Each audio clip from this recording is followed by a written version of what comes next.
Hello. Hi. How are we doing? Hope we're doing well. Hi. Hi, Croc. How you doing? Hope you're doing well. That is very interesting, Dinosaur. I don't know what you mean by this, but hi. How you doing? Hope you're doing well. Thank you, Zoom. And hi. How are you doing? Hope you're doing well. Hello. And hi, Cricket. How you doing? Hope you're doing well. The old German white boy. Nah. Also, sorry for being late. I just like how do you say this? We celebrated my birthday show a little bit. Too bad my sister got sick, so she only dropped the ingredients for the food. So we ate without her and her fiance. And yeah. That was it. That was it. Tummy hurt. My tummy hurts. I ate too much. I genuinely ate too much. I have some interesting news. John Somali next trial is February 27th. And later it will be in March. His final sentence, which is final trial, which is His final trial will be either late March or early April. I hope somebody can make a video on this so we can farm the situation of this shitbag. Don't pretend you don't know, Poke. I am literally very confused.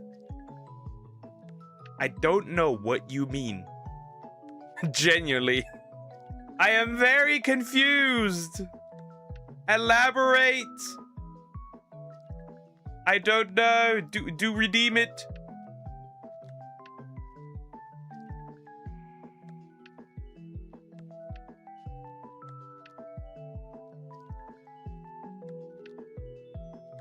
Anyways, interesting. Whatever this man means. Well, we have a few videos that I want to go over first. Croc Rock, again with another movie that I do not know, which is interesting. Then we're gonna look at national anthems, because that video was recommended by Somax. Then 1,000 Ants vs Natural Disasters, that was recommended by Mihik. We have a Hero Hey video, another ref video about an interesting new situation regarding VTubers. Then a Mark Insko one, WestJet. We have a couple of things. Obviously, the big one that Dinosaur gave me, right? We still have that one. We have a few things. I don't know how long I will be doing today because Tommy Horde. Nah, I'm just kidding. We'll see. We'll see. Oh, water. Well, technically not water, but like apple juice, fizzy apple juice.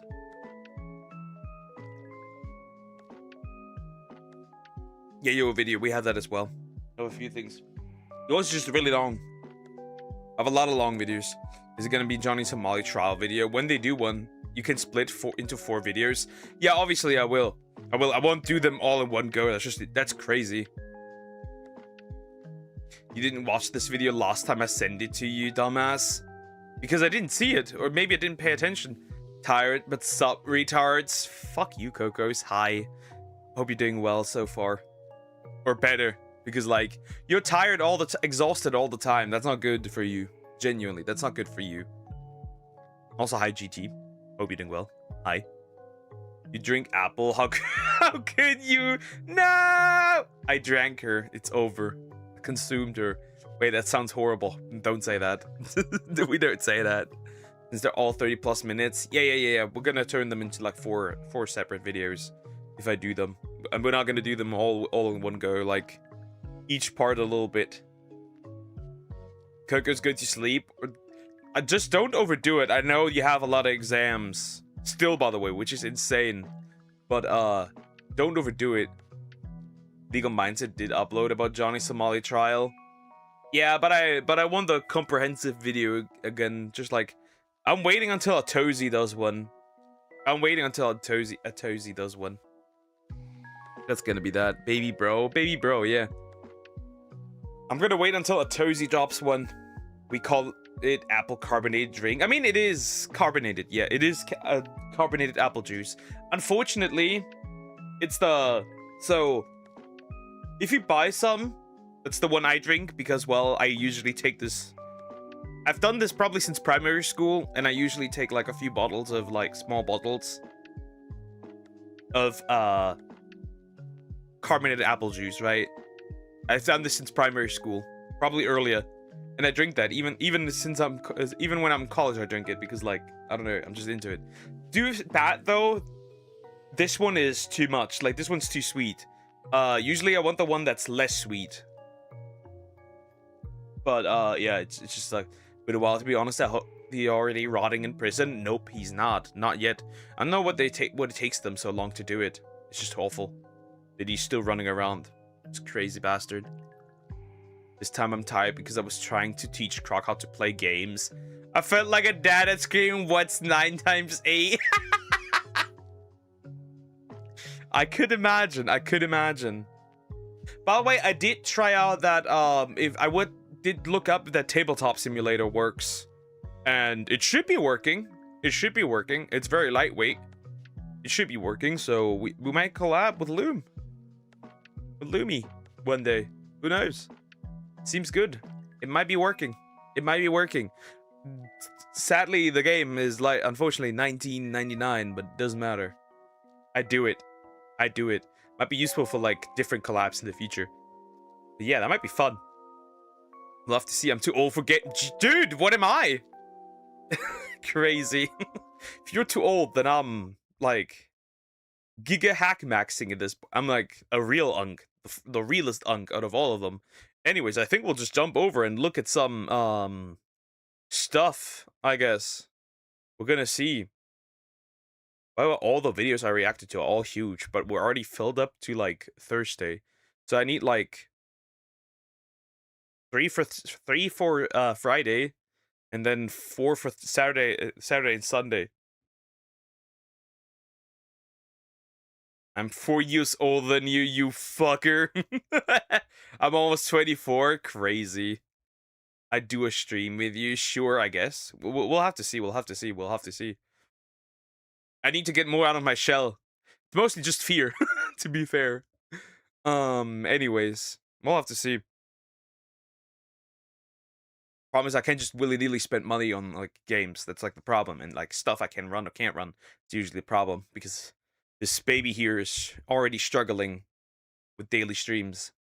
I think I'm intending on so I got some birthday money. So I mean maybe I'm getting a cooling pad. So I don't overheat. I'm older than the both of you. Unk. Unk. Absolute unk. Younger I meant. It's over, buddy. You're old now. Bro made himself 4 years older. Wait. So you're 20? Child. Dude, I can also just call you a baby. You're still a baby. Baby bro. You are a baby. Knew it. I knew it. Kokos is a baby.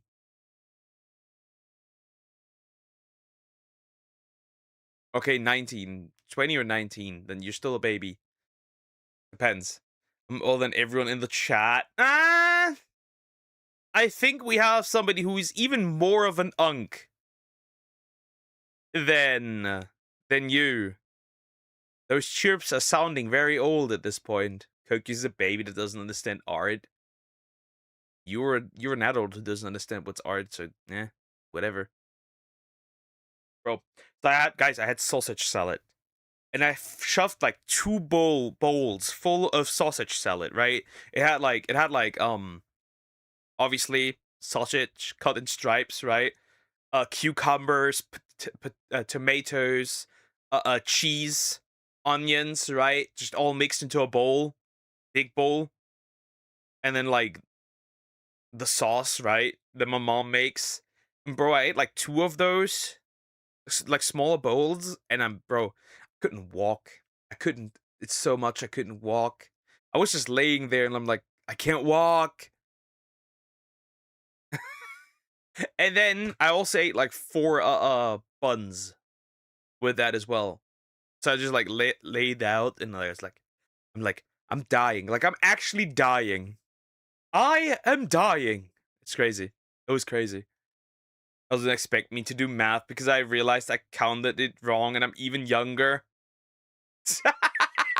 Wait, you are a baby. You are a little sausage, so gay. Bro, it's not that deep. Oh, it's so great, bro. It's so great. This is the best food on the planet. I swear to God. I can't eat a lot of this. It's just crazy. And you know what's the best part? Tomorrow there will be more. There will be more. And it's already in the sauce. So like the tomatoes are absorbing it. Everything else absorbing, especially the cheese will just be like so like my mom hates it, but I love it. It's just crazy. Anyways, enough talked about food. We have enough yapped about food, but food is great. It's not art food. Check general, non-bitchless. I have no bitches.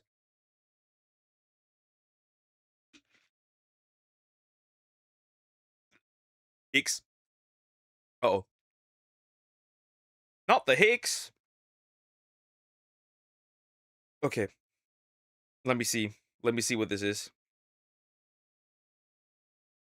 If Poke Pain does. I'll be Cricket with a beard. But would you shut up? I'm about to be. You are racist. You know it. I know it. We know it. Me win the me. You are interesting. Also, why are you complaining about? I upload a lot, buddy. I upload a lot. 3 reaction videos a day, 2 shorts, and a shiny hunting video. And it was more at one point, so chill. An antisocial baby, truly. Anyways, we're gonna start with this today. The Conqueror from 1956. The objectively worst film ever made. I kind of do not believe that because the Emoji Movie exists and Cuties. So it can't be the worst movie. Like it must be worse than Cuties, or it must be worse than Cuties. If it's not worse than Cuties, then it cannot be the worst movie. It cannot be. It's like pure kino. We'll see. We'll see what this is about. Also, please consider liking and subscribing. I appreciate it. Every little bit of support helps immensely. Also suggesting watch Roblox Dude 993. Interesting. I'll keep that in mind. I'll check what that is. Usually we watch interesting topics or drama. So yeah, let's see. Wait a minute. What is it? Oh, it was the movie stuff. Anyways, we'll go in. I don't know what to expect here.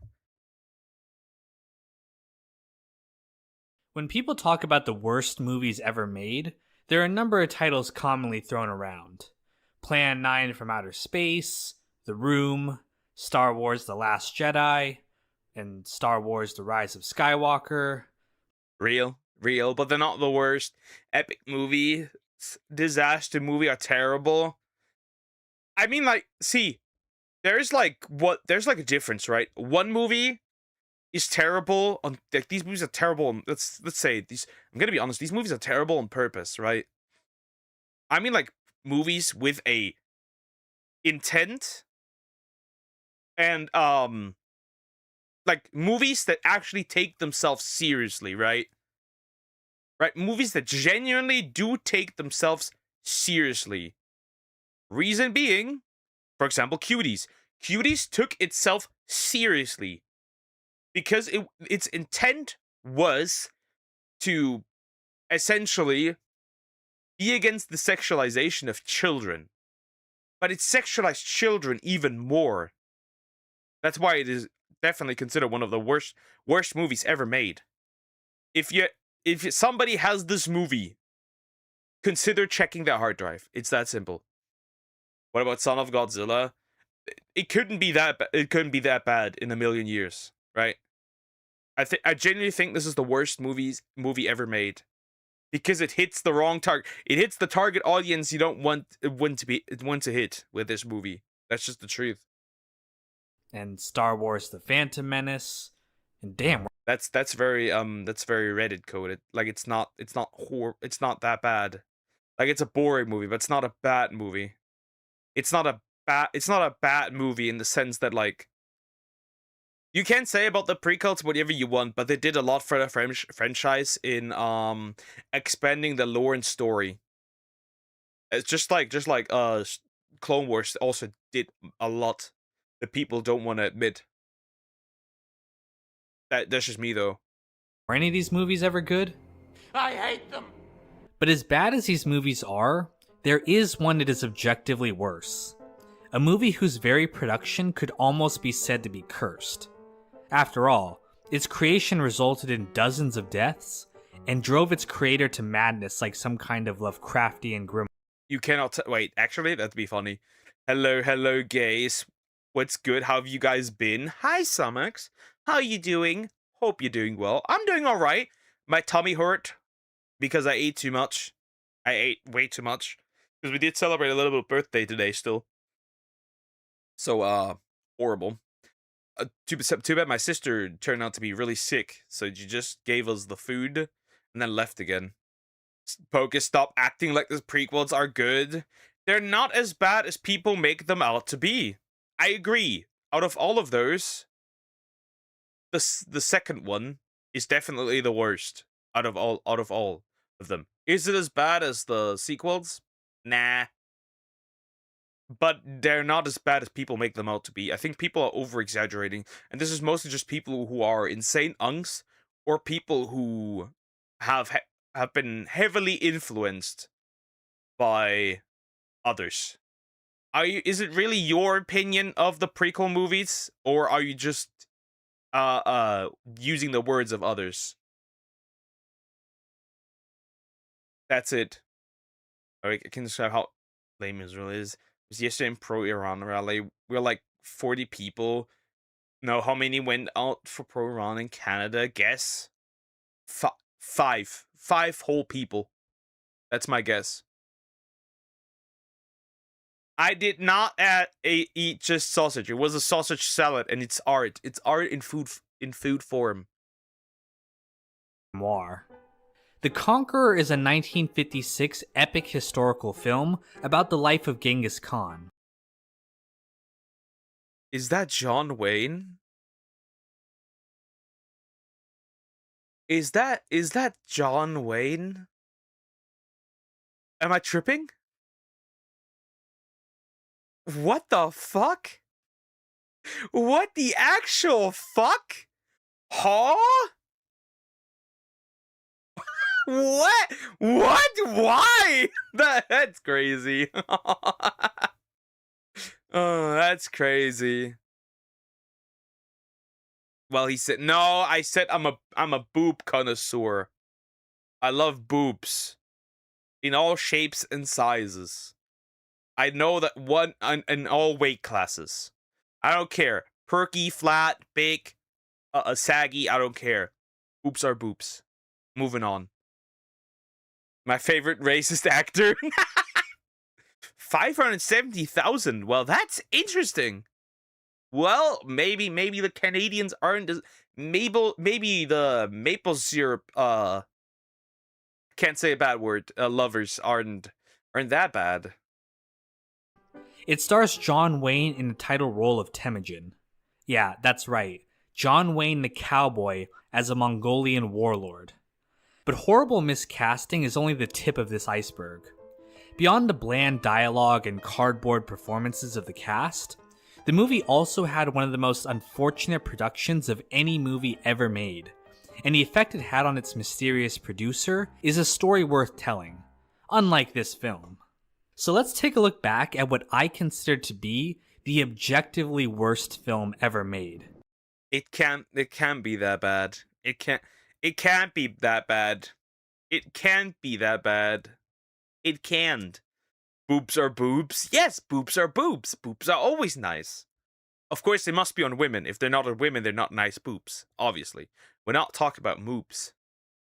And he says that he's a boobologist. Yeah. That's me. Yes. Yes. Yes.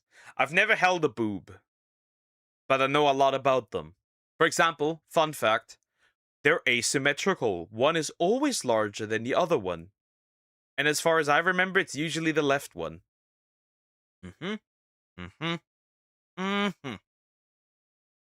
This is The Conqueror.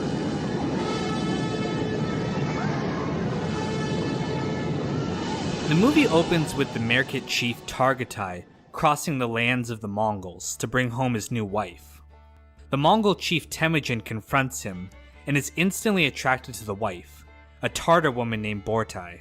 Temujin decides to steal her for himself and organizes a raid against the Merkits, despite his men's warning that the Merkits will seek revenge. Temujin and his men ambush the caravan, driving Targatai away and taking Bortai for his own. This is just a bunch of American boobs. Dudes. Boobs? It's over, guys. I'm thinking too much about boobs. Anyways, this sounds so much like just American dudes LARPing as Asians. That's what it is. What are the chances they didn't hide a single person from Mongolia or even close to that region, even neighboring countries that look similar? What are the chances? What are we thinking? His mother Hunlun despises Bortai, as her father killed Temujin's father many years ago. She warns Temujin to get rid of her, lest she bring woe to their people, but he refuses, as he wants to keep her for his wife. However, Bortai refuses Temujin, seeing him as a beast beneath a woman like her. She approaches Temujin's blood brother and right-hand man Jamika, offering herself to him. Classic. Classic. Classic. Ho, ho, ho. Anyways, you sound so damn smug. I can sense a grin through the screen, and you'd be right. You'd be right. I did grin. Is that melons? Yes, I like melons. But I don't think we're talking about the same melons. Hi, Shadow Eclipse. How you doing? Hope you're doing well. Hello. Him if he will free her. He refuses to betray Temujin, but at that moment, the Merkits attack the camp. In the confusion, Temujin sees Jamika leaving Bortai's tent, sowing seeds of distrust in his mind. Temujin manages to escape the fighting along with Bortai. Hiding together from the Merkits, they make love. When they return to the camp the next They make love. That didn't look like that. She did definitely not consent to that love. I'm pretty sure. I am pretty sure.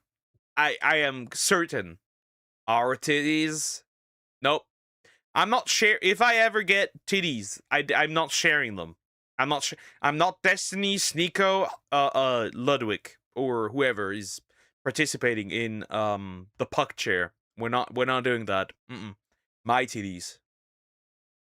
next day, his mother chastises him for letting a woman bring danger to the camp. Temujin again refuses to listen, and instead decides to seek help from his old ally, Wang Khan. His plan is to lie to Wang Khan and convince him that the Tartars and Merkits are conspiring.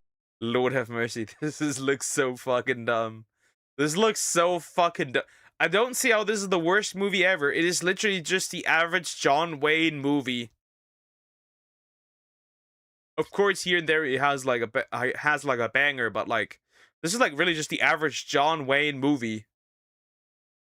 Against him.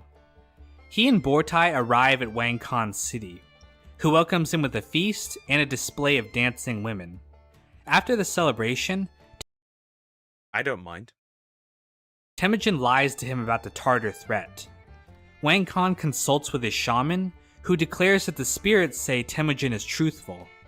Wang Khan agrees to unite against the Tartars. However, as Temujin is leaving, the shaman reveals that he lied because he wants Temujin to take over Wang Khan's kingdom after his death. On their return to their camp, Temujin is ambushed by the Tartars. Bortai manages to escape back to her people, leaving Temujin wounded in a cave. Jamika finds him and pretends. Yeah, it's definitely. I don't feel like it's the worst one. Plot-wise, it's not particularly the worst one. Yeah. Worst is overrated. Yeah. Yeah. To defect so the Tartars will trust him enough in order for him to steal horses for their escape. However, they follow him back to Temujin's location and end up capturing him. Temujin sees Jamika escape, making him believe that he betrayed him.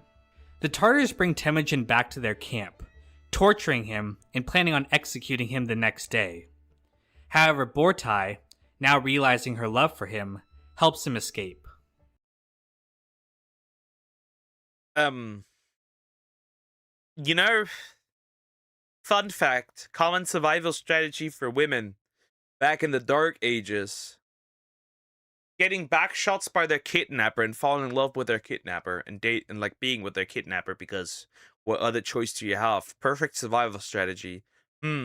Anyways. And you can really do anything. It doesn't matter. But I have nothing to watch. I usually put on one of the 1000 Westerners he was in. Yep. Classic. There's like an entire section on Amazon Prime sometimes where they just have like movies by John Wayne. It's like a bajillion movies just like in one row. Crazy. Returning back to his camp, Temujin accuses Jamika of betrayal. In order to prove himself, he's sent along with Temujin's actual brother Kassar to Wang Khan's city in order to organize the attack on the Tartars. Arriving in the city, the shaman warns Wang Khan that Temujin plans on betraying him. He orders that Jamaica and Kasar be held captive, while he goes to investigate the Mongols' plan. Jamaica manages to escape their captivity, but Kasar is killed in the escape. Jamaica rides for the camp, but is captured by the Tartars. Temujin is at the meeting spot, awaiting Wang Khan's forces. The shaman arrives and tells him that Wang Khan has betrayed their agreement. He offers to unlock the city gates and allow Temujin to conquer the city. Temujin agrees, but is distrustful of the shaman. The shaman allows the Mongol forces through the gate, who take the city under their control. Or just poked him death. Interesting. I actually did watch this last year, and I sent this video to you, but you didn't watch it. Yeah, I forgot. I didn't see that. That girl is pretty. Yeah, she is pretty. She is very beautiful. For sure. No wonder they wanted her. With his dying breath, Wang Khan reveals the shaman's deception. Temujin cuts him down and claims Wang Khan's forces as his own. Together, they march on a Tartar camp. Temujin finally gets his revenge by killing the Tartar chief, and he and Bortai are reunited. She reassures Temujin that Jamaica never betrayed him, and only feels love for his blood brother. However, Jamaica says that the seeds of distrust can never be undone, and asks that Temujin kill him and let him die with honor. Temujin reluctantly agrees. As the movie ends, Jamaica narrates that with all his enemies defeated, Temujin assumed the title of Genghis Khan and conquered the land with Bortai by his side. That makes it oddly romantic, but we know what my boy did. We know that what my boy did. He was given back shots to plenty of women. Yeah, interesting. So what makes this movie so bad in particular, except like the castings? I'm still like looking for it.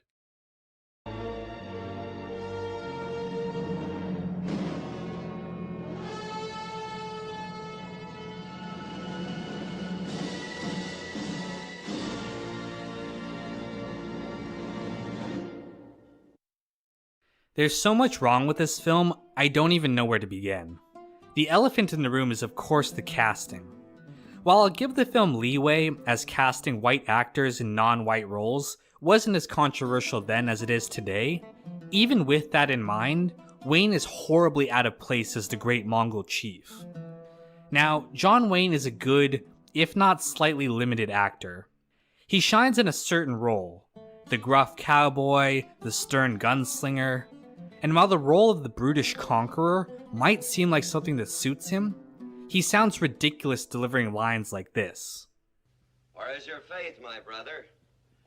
I was to bring under my standard all the tribes of the Gobi. None would dare stand against me. Was not that once your dream for me, Jamuga? And still is. I'm not saying the blame is entirely on him, as the entire cast gives a cardboard performance. Much of it has to do with the dialogue. These lines are trying to sound vaguely 13th century, but when combined with the cowboy accent, it just comes off as awkward. Spirits of heaven, yes, Agai, my father, do not desert me in this fateful hour. Let not treachery prevail. I also have to say still, and I think that's one of the major problems. It's just me or the vid host talking like at 0.5 speed. Another problem is that it still looks Westerner. Like, it still has Westerner energy. I'm sorry. Like, it still looks like a Western. I'm sorry. It just does. It just does, and that's a problem. It does, but I kind of like it. I guess, yeah.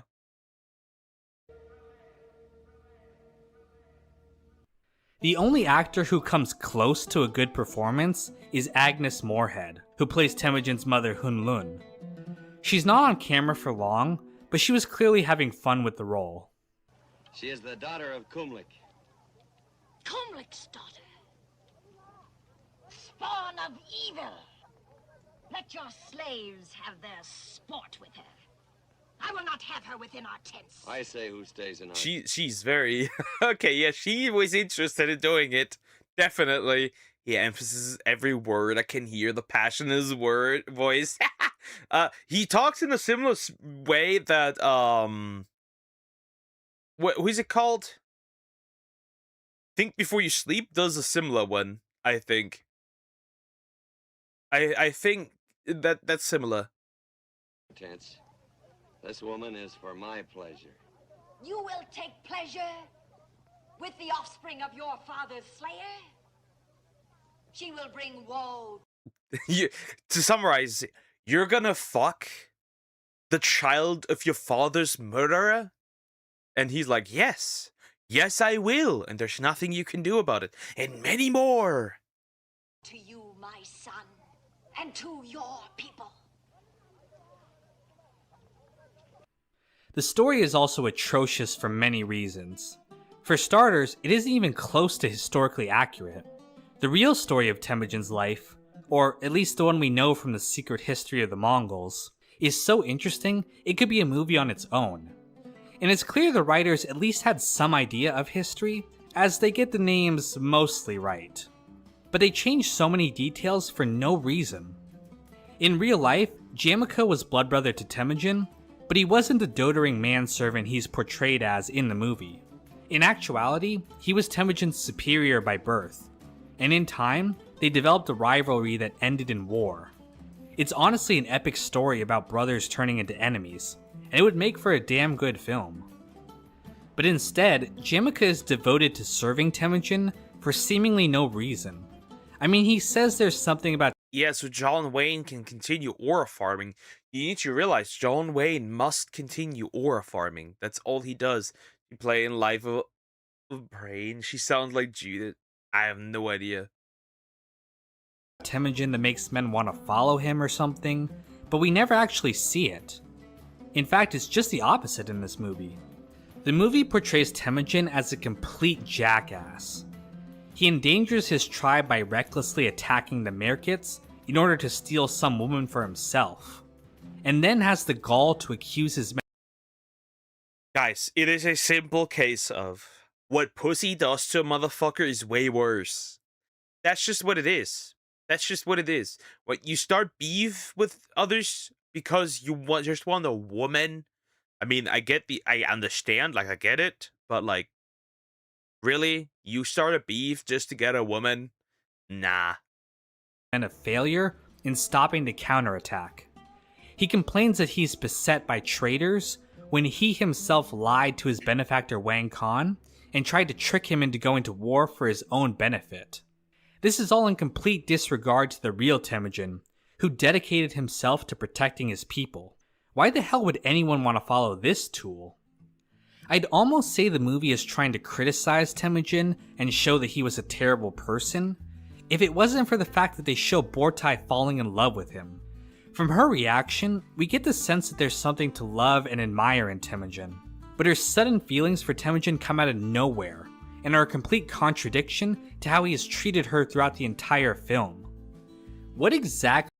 He's like, kidnap her, and she's like, no, and then later she's like, yes!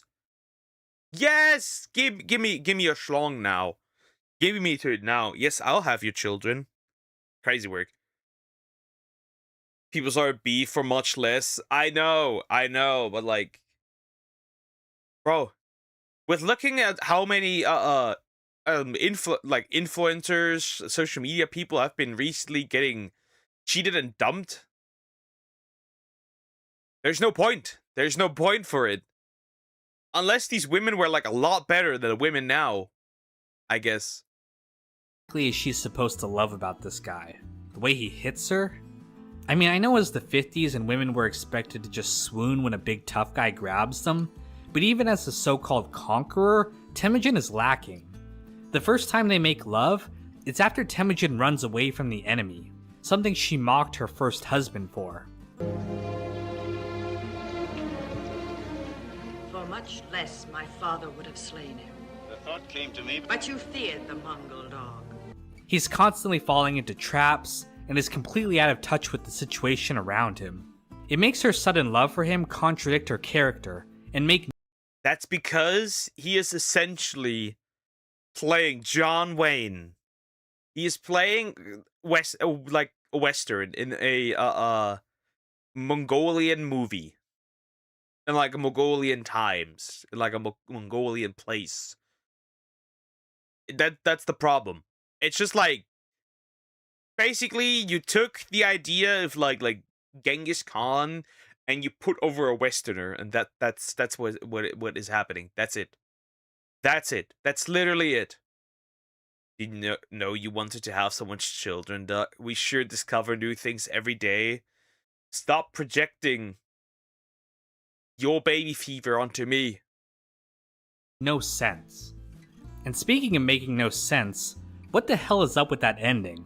Jamaica has been a loyal servant of Temujin the entire movie, and even though Bortai confirms that he's never even thought about betraying Temujin, for some reason he has to die? His reasoning that doubt would creep into Temujin's thoughts makes no sense, as there's no one left for him to betray Temujin to, even if he wanted to. I think the writers were hoping his death would give the ending a sense of sadness, like Temujin's victory came at the cost of a friend. But the problem is we aren't invested into this conflict because the character is flat and boring. Instead, the scene just serves to confuse the audience and slow the climax down for no reason. Now, all of that would be enough to call any movie terrible. But the problem is this film... For now, I don't see anything that beats Cuties. For now, I don't see anything that beats Cuties, or even the Emoji Movie. ...has go beyond just what's on the screen. The film also had one of the most unfortunate productions of any movie ever made, and the decision to film there would result in an untold number of deaths. The film was primarily shot near St. George, Utah, which is downwind of the United States nuclear test site in Nevada. In fact, only 3 years earlier... So, you filmed this in radioactive territory. Are we sure that the movie has anything to do with the guy going crazy, the director going crazy, or, you know, is it the radioactive fallout there? Hold up, wait a minute, what choice? Earlier, 11 nuclear weapons had been tested in the area, which allowed radioactive fallout to be dispersed and carried downwind to the filming site. Of the 220 members of the crew, 91 developed cancer, and at least 46 died from it. That's fucking diabolical. Or Cats movie? Yeah. Okay, never mind. That movie has quite a high kill count. This included Wayne himself, who developed lung and stomach cancer, eventually dying from the latter. Pedro Armando. So this movie was so this movie was so dog shit, bro died. Bro vanquished. That's crazy. That's crazy. Would end up committing suicide after a terminal diagnosis of cancer in 1963. And Agnes Moorehead, Susan Hayward, and director Dick Powell would all die from cancer as well. Even Wayne's sons, Michael and Patrick, who only visited the set, developed cancer, and the true number of cases is suspected to be even higher than what was reported. That's crazy. Who thought that was a good idea? I mean, they didn't probably know as much as they do now, but who thought that was a good idea? It's actually not completely true that John Wayne died from his movie. He also smoked a lot. But, yeah, it probably didn't help, though. It probably didn't help. The decision to film in St. George was made by the film's producer, the legendary business magnate Howard Hughes. Hughes is an interesting figure, having been both a record-setting pilot and one of the most successful entrepreneurs of all time. He wielded great political and business power, and came to be an influential member of Hollywood. He financed... With great power comes great cancer. And Scarface, the fuck? ...many films, including the original 1931 Scarface, and later came to control RKO Studios, which gave us King Kong and Citizen Kane. Hughes was known to be an eccentric even in his early days, and suffered from OCD. However, later in his life, his eccentricity turned into madness. He became a recluse, not taking care of himself, and rarely being seen in public. While the cause of his decline is impossible to pinpoint, many think that the guilt he felt over the Conqueror was part of it. He spent $12 million buying every copy of the film he could so no one could ever see it, and watched it on repeat over and over again in his personal theater. Yeah. Is this man naked? But yep. Is this Leonardo DiCaprio? It looks like him. Yep. Yeah, I see it. Poco the actor, Lee Van Cleave, was in this famous movie for playing the villain in the good, the bad, and the ugly. Got cancer from this, though he died of a heart attack at 64 years old, so at least it wasn't the cancer. Often sat in his chair naked, watching the film for weeks on end, not bathing or cutting his hair or nails. When he finally died in 1976, he was so... Those aren't shoes. What is that? What is that? Wait a minute. This looks like he wears like those like tissue boxes as shoes. Hold up. Yeah, I bet most people don't know Scarface was a remake of a 30s movie. I didn't know that either. That's interesting. Unrecognizable, the FBI had to use fingerprints to confirm it was him. To be fair to Hughes, he didn't know the area was dangerous. When he went to the Atomic Energy Commission, they told him it was perfectly safe, which is also what they told the residents of... Oh, so they lied to him. Oh, then it's not his fault. I'm sorry, then it's not his fault. Well, that's not his fault. I don't think we can use that as criticism then. He didn't know. St. George. However, higher rates of cancer in the area were reported all the way until the 1980s, and Congress would later set up a fund to compensate the victims of the nuclear fallout. When the film debuted, it was a box office bomb, no pun intended. It was met with negative reception, mostly around the casting and a nonsensical story. Wayne would later receive the Golden Turkey Award for his performance, and the film would be included in the 50 worst films of all time. Unlike some of the other films on that list, like Plan 9, there's nothing even funny bad here. Nothing that would bring the film into the so bad it's good category. It's a tragic story, for the characters in the film, for the people who made it, and of course for the people who had to. And yet, just looking at the film itself, right? Just raw looking at the film, it's still not the worst movie.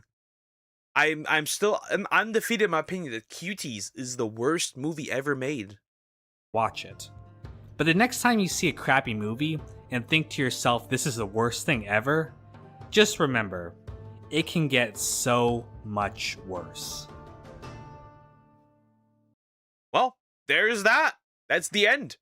Interesting. I didn't know that this movie existed. I still don't think it's the worst. I still don't. I still believe that there's a movie out there that's way worse, and I think still that's Cuties, without a shred of a doubt. Sorry, Golden Turkey Award. No, thank you. Well, I think it's probably... I'm assuming that the Golden Turkey Award is probably an award for bad movies, specifically. Or, like, bad actors. Or, like, worst performance in a movie, whatever. I don't think it's a legitimate, like award that you can actually brag about. It's just saying Cuties is worse because it was made by a woman. No. I'm saying Cuties is worse because it sexualizes children. Heavily. And it is for the map kind of audience that we don't like here. Anyways, that's interesting. I did not know that. Of course, by death count alone, this is probably one of the worst movies. Probably. Anyways, like, comment, and subscribe. That was interesting. Wow. And terrible.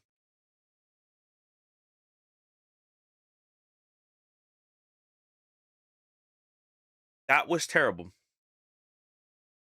That was genuinely horrible. Not as bad as Cuties, though. Cuties could be worse. Anyways, want to do national anthems? Let's do national anthems. National Anthem. Yes. National anthems. Let's do national anthems. It can't be that bad, right? We shouldn't get copyrighted because national anthems are copyright free / public domain, so we should be fine. I don't know, it sounds funny. a negative Oscar. You did so bad, we will award you. Bro put this like in his like put this somewhere and he's like, damn, maybe that was the goal. Maybe the goal for John Wayne was to get the golden turkey. Maybe that's what it is. Who knows? Anyways, guys. National anthems. Yep, we're gonna talk about national anthems. National anthems of the world. The beautiful, the boring, and the bonkers. Well, there is one that's for sure bonk as far as I'm aware. The French national anthem is quite diabolical. But we'll see. We'll see. We'll see. I don't know. I don't know. We'll see. It's gonna be interesting. This is by alternate history hub. Sorry, didn't see that properly. Because it's windowed. I hate it, but it is what it is. Interesting. We're gonna look at this. I have no idea what I'm getting myself into. None. Zero. We'll see. Next week there's gonna be more videos talking about Johnny Somali trial last February 11th. We're gonna see.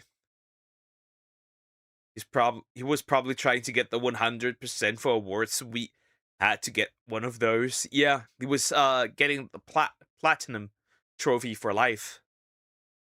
National anthems, the anime OP of a country.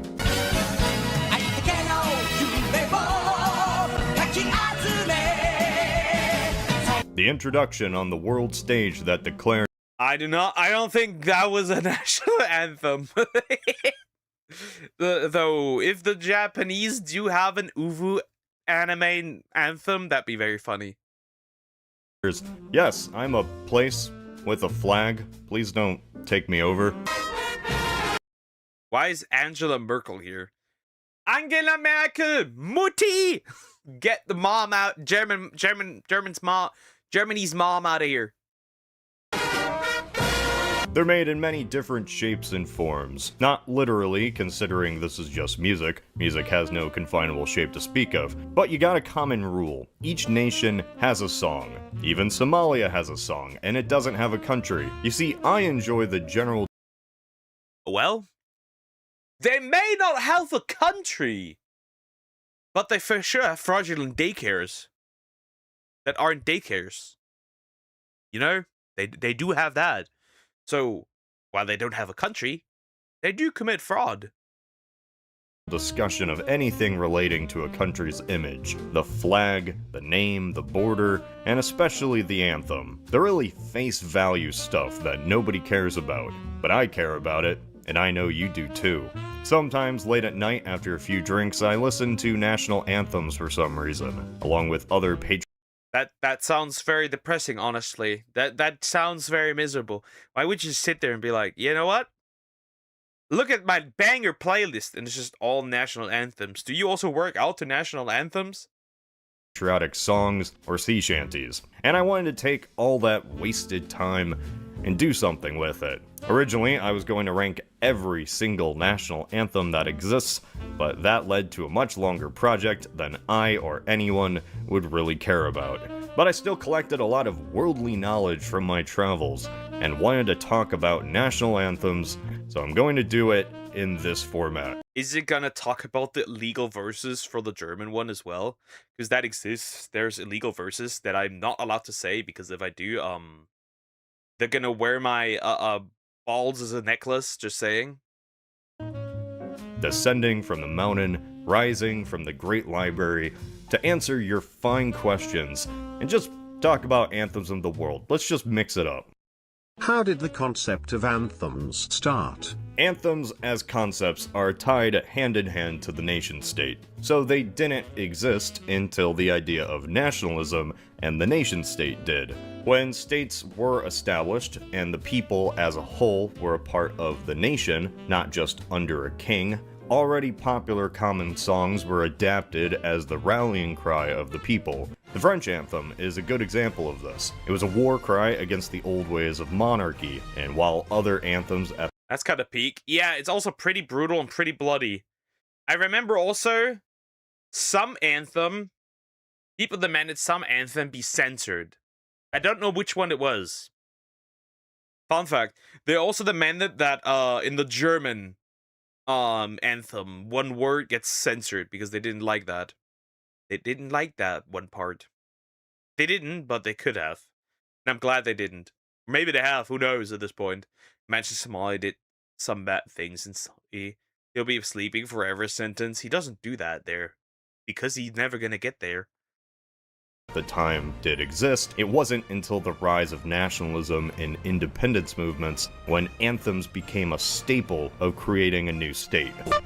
Which is why some of the oldest aren't even from Europe. They're from Latin America. The revolutions of Bolivar didn't just cast off the Spanish, but expanded the idea set in the United States in revolutionary France. The idea of the nation state. People didn't simply exist as subjects under land-holding monarchs. The people were themselves a nation. And what better way to show everyone's united than a theme song? Now this is just one example, as sometimes a national anthem is created for the exact opposite purpose. An anthem not of the people, but the royalty. Speaking of which, why does Liechtenstein's anthem sound so similar to the UK's?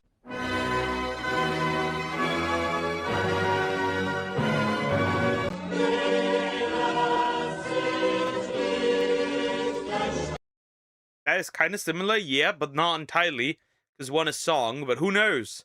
I mean, then again, I would have expected it to sound more close to the German one, actually, to be honest, or any surrounding country.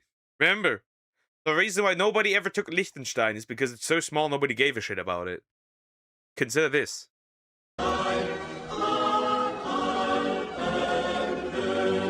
So what's the deal with this? Did Liechtenstein just copy the British? Well, yes, but so did everyone else in the 19th century. The origins of God Save the King is unknown, but we know it did become popular in Britain around the mid-1700s, originally just for the royal family to announce they were there.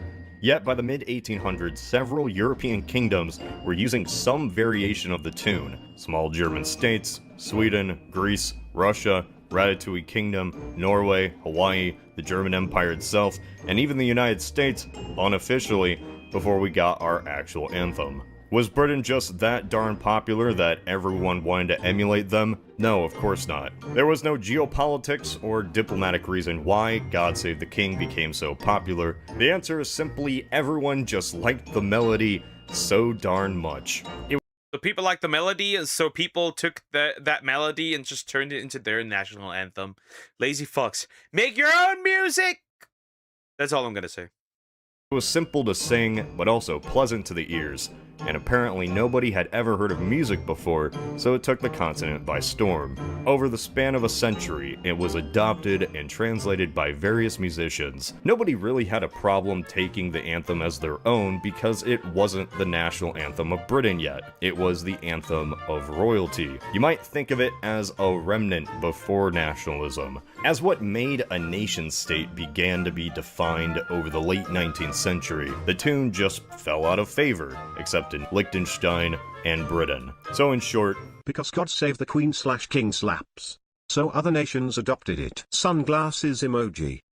Which anthem is the most upbeat? Aruba, sitting on the beach, drinking something, taking in the sun. There is no lyrics about war or defending the homeland. No need for any of that. This is a place smack dab in the middle of the ocean, and it knows it. It doesn't even have an orchestra, it just needs a guitar.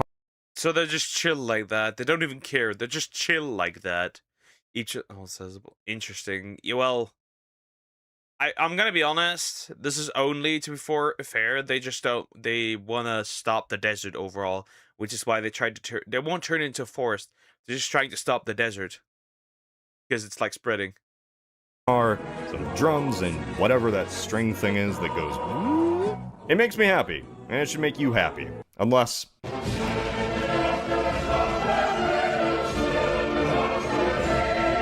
Makes you happy, then Why do we all of us? So we went from something chill to fucking like Dark Souls. Like you could play this in Dark Souls, right? You could like replace like a pretty big boss fight with like this, right? And like you change the boss music to this, and like nobody would notice. This is just Dark Souls. This is just Dark Souls at this point. We're just playing Dark Souls. We got different tastes, I guess. Has there ever been a national anthem that needed to be changed because it was just that bad? The most famous example of an anthem needing to be changed or altered. Hello, it's me. It's me. Yeah, we changed it. Oh, well, we didn't change it. Change is not a word I use. We just like scrapped a part of it, and it was like, yeah, goodbye. You're too nationalistic. You gotta go. Was the modern-day German anthem. Yes, Germany does still have the anthem that it did during the Nazi regime, though the anthem was before the Nazis, dating back to the 1840 revolutions that spurred German nationalism, before being put onto the sidelines for... It was used by the Weimar Republic and just sort of stuck. So why do they still use it today? Because it's so much fun, Chan. Get it? However, they officially only used the third stanza and not the whole song. The whole song has some choice words. Germany, Germany, above all in the world. This verse is always associated with the Nazis to modern-day Germans, and hilariously, sometimes foreign singers pull a whoopsie and sing the first stanza instead of the third. Not under... Who cares, bro? It's really not that deep. It's not even why even associate with the Nazis? It's not. Wouldn't you like remove it just to like reclaim it? But anyways, then again, you know, the world is not that bad about America first, or like countries taking care of their own people first. Isn't that technically a stanza of like my country above all? Anyways, just asking the hard questions here. Understanding the tremendous offense they've just committed. German women, German loyalty, German wine, and German song shall retain in the world. The second stanza was meant to mostly be sung in pubs or bars, so singing about how great their women and wine are fits well with the revolutionary song, but it's hilarious as an official state anthem. I do wish they bring back this part. That said, when 2/3 of the song can't really be used, Germany is just stuck to the third, which talks about the boring peace and prosperity stuff. Are there similarities between regions? So we're boring. So we're boring! Anyways, Sag. Yeah, I feel like it ain't that deep. Because, like, the French literally have a war anthem, and nobody cares. There are similarities, which wouldn't be a shock as there's similarities between nations. While each anthem is a special, unique snowflake in its own way, after listening to all of them, you really notice a pattern. First, the Americas. Most of the anthems in the New World are remarkably similar. Anthems either involve war, dying, or revolution. Be it revolutions against Spain, like South America, revolutions against the upper class, like Cuba, or revolution/war against the British, like the US. In fact, one of the few that breaks this mold is Canada, who just sings about itself, and the land, and the moose. This is a general theme of Is maple syrup being brought up again in the Canadian anthem? I'm asking for a friend. Yes. Sing about how great the moose are. The chubby-nosed deer, because that's what they are. I'm just gonna call them chubby-nosed. I know they're not deer, but like, they're just chubby-nosed deer. It's just true. They have a chubby nose. latitude nations. Canada, Scandinavia, all reflect the same idea in their lyrics. Our nation is cold, and we're largely at peace. Scandinavia is a style in itself, slow and gentle, always accompanied by a very heavenly chorus. The further... Did you just put PewDiePie there because of the N-word incident on the bridge? And Notch because he's supposedly racist? I wonder. South into the Mediterranean you go, the faster the tempo goes. More of a march, less of that angelic softness. Spain, Portugal, and Italy, for example, they kind of have that flurry to them, or you can just imagine hands being wildly thrown around while singing. The British Isles are split culturally already, and that's reflective in their anthems. Scotland's Flower of Scotland is a little bit different from Ireland's anthem. The further west that you go, the more Celtic it gets. Central and Eastern Europe is what I'd like to call the bland region. There really isn't a... The bland region? Hold up. Hold up. Why bland? I'm curious. weight to these songs, nothing to really make them stand out. We're all just going through the motions. The Balkans all involve violence, defending the homeland, the culture, and the people. All of their anthems are just insults towards each other. The Arab world's It's the Balkans. What did you expect? It's literally the Balkans. They hate each. They are probably the most racist Europeans. What did you expect was going to happen? They hate each other. But like they're like the weird mixed friend group where everyone with each other is racist, but we're all still friends. But we're still racist to each other. It's a classic. anthems are much more reliant on the lyrics, not so much the actual instruments. So these anthems live or die entirely on the voice quality. They can be a chant or flowing, all of them mention being an Arab at least once. Africa wildly differs depending on the history of the nation and its location. The further north you go, the more Arabic the anthem sounds, of course, but also so does that die for the country mentality. The best example is simply between the more Arabic Sudan and the sub-Saharan South Sudan.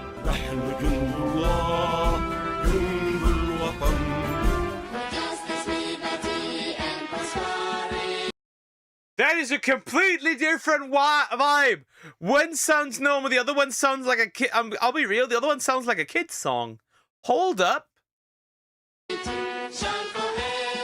Considering decolonization only ended 50 years ago, they had a greater range of musical styles to go with, so you really don't know what you're going to get between every single nation. Going into West Africa, Ghana's anthem has almost a pop music sound to it, while Togo or Guinea's is slower and kind of reflective. Nigeria, on the other hand, is bombastic, terrible green screen, and the heavens themselves erupt as Nigeria plays football.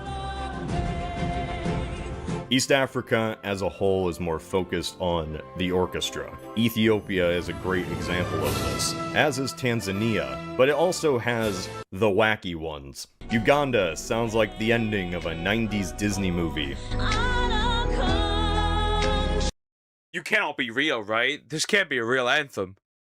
What the fuck? What am I here? What are my ears graced with here? What the fuck? Oh, that's crazy. It does sound like that. Hold up.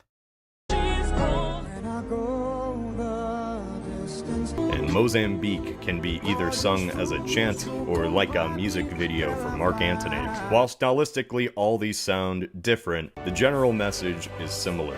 United Africa, overthrowing colonialism, friendship, unity, we're all happy together. Colonialism is kind of referenced in passing though. It's not the main focal point like the anthems of Latin America. The general rule for Asia is the further east you go. I mean, that makes sense because in part... Funny how none of them mention slavery. That's kind of funny, honestly. Because otherwise... Okay, I guess they are self-aware because otherwise, like, you know, they'd be hypocrites if they mentioned that, I guess. But, like, none of them mention that. That's interesting. At least from what I can hear. It's colonialism, but not slavery. That's interesting.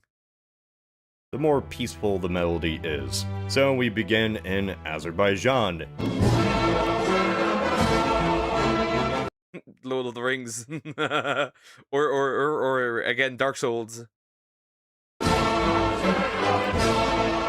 Not the most calming. But then we go past Iran, Afghanistan, Pakistan, Mongolia, and finally we end up at Japan, where everything's just a nice peace.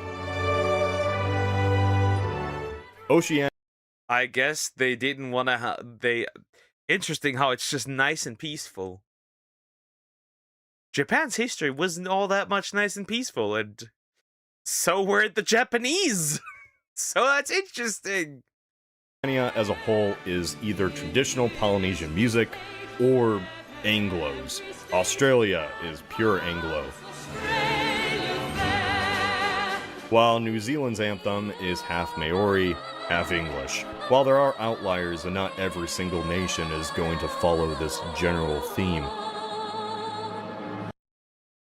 Which anthem do you think is most fitting for its country? While I can't say what I think would be the most fitting for the major countries, like if I lost all memories and stood in the center of Manchester, would I hear God Save the Queen and think, yeah, this fits? But on nations I've never heard the anthem for before, there are surprises just from general ideas beforehand. For example, would you think of the Democratic Republic of the Congo and think Dragon Quest music? Let's go on an adventure, child soldier. In terms of most fitting for a country. That's diabolical, bro. That's diabolical. Dragon Quest music, and then be like, let's go, child soldier is crazy work right there. Not everything has to be about slavery. No, it's just interesting that that isn't mentioned particularly. You know? Knowing and how, like, people want to make it a big deal, right? You'd at least expect it to be mentioned in some anthem. That's interesting. There are a few. I've never heard of Spain's before, but then I hear it and think, yeah, that's Spain. Puerto Rico sounds like that anthem played with the fucking bulls is crazy. The opening to a telenovela. When you think of China, you hear that ominous chant and think it'd be perfect playing in the morning at a concentration camp. Most fitting, however, takes a crazy work again. Crazy work. Special spot. The Bahamas. Yes, this is a real anthem. It sounds like it'd be an ending song to a One Piece episode. Lift up your head to the rising sun. That could literally just be an anime ending, and I wouldn't probably bat an eye. I would probably not care if that ended up as an anime, like as an anime intro. That's funny. Sanji's cooking, Chopper's doctoring. Are there any anthems you'd swap? Yeah, I'd say Indonesia and Poland. I don't think either would be truly more fitting.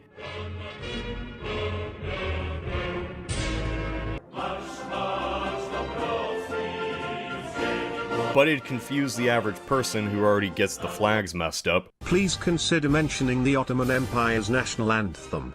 It sounds similar to the Galactic Empires. The Ottomans didn't have an anthem until the 19th century, but yeah, you can just picture this playing as the Death Star appears over the horizon. I mean, I'm not gonna say it. To blow up Alderaan. This reminds me, actually, a lot of nations have had national anthems. Blow up Armenia!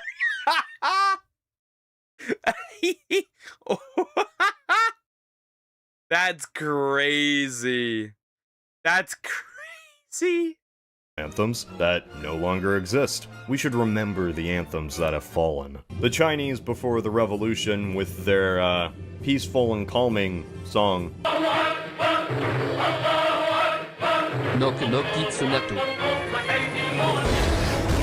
You didn't even. That's an interesting anthem. Anyways. Try Rhodesia. Russia did have a different anthem between 1991 and 2000. This was Russia's attempt to be democratic before the rise of Putin, and Putin changed the anthem back to the Soviet anthem in 2000. While it sounds nice, it's also associated with terrible times by your average Russian.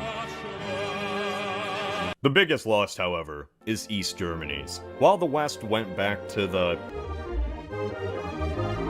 East Germany created a whole new anthem, risen from ruins. I feel even hopeful for the future, and I know how it ends. Say what you will about the Eastern Bloc or how it actually turned out, but I actually enjoy this anthem much more than the current one. When they reunified, the East should have taken the West economics, but the West should have kept this anthem. Nah, fuck communism. Nah, it's a product of communism. Goodbye. It would have been like taking right Because you could make the argument that, you know, you might as well keep the other two parts then from the previous ones. So this doesn't make much sense. This doesn't make much sense, which is why we opted for the most chill one. Because, like, if one is associated with the Nazis, then the other one is certainly associated with communists, which isn't that fun either. They're literally the same pieces of shit. So I've got two anthems. Nope, we just use one there. We had maybe two well, did we have two anthems? West Germany and East Germany were like separate countries at that point.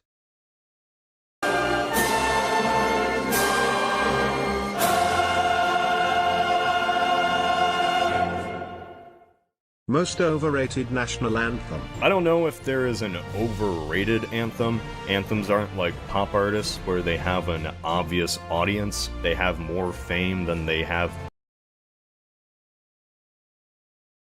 Katy Perry is doing things to me anyways. Talent. While I don't think these are overrated anthems, nor should they be replaced, I think the US and UK have better patriotic songs than their national anthems. Battle Hymn of the Republic sounds like it's not just a moral crusade, but a literal one as well. When I hear this, I think of what America was actually supposed to be. This is that shining city on a hill. It's America. Want a smoother anthem? Boom. Makes me think of vast cornfields and the span of the US.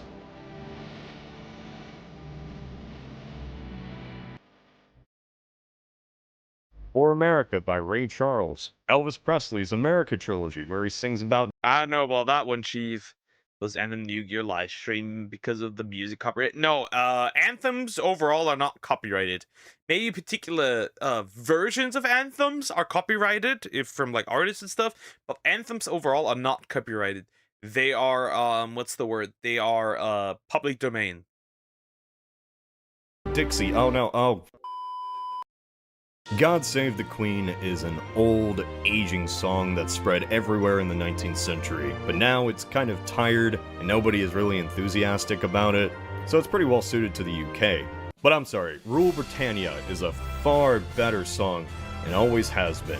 It isn't about some king or queen, it's about Britain itself and what it's always been able to do: rule the waves.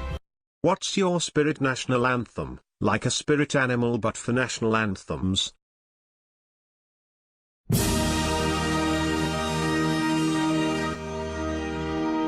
Why is this man here? I see this man and I think of Red Alert. That's all I can say. Dinner type. Take care, Samax. Go munchin'.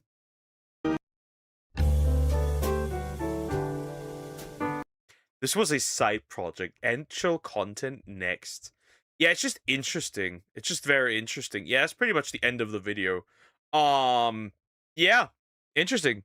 The thing is, like, with national anthems, I particularly don't really care about them. Some of the text is funny, like, some of the text is really interesting, and then some of them just sound like Dark Souls bosses, or, like, anime outros, pop songs, Disney movie endings, and lastly, the forbidden ones.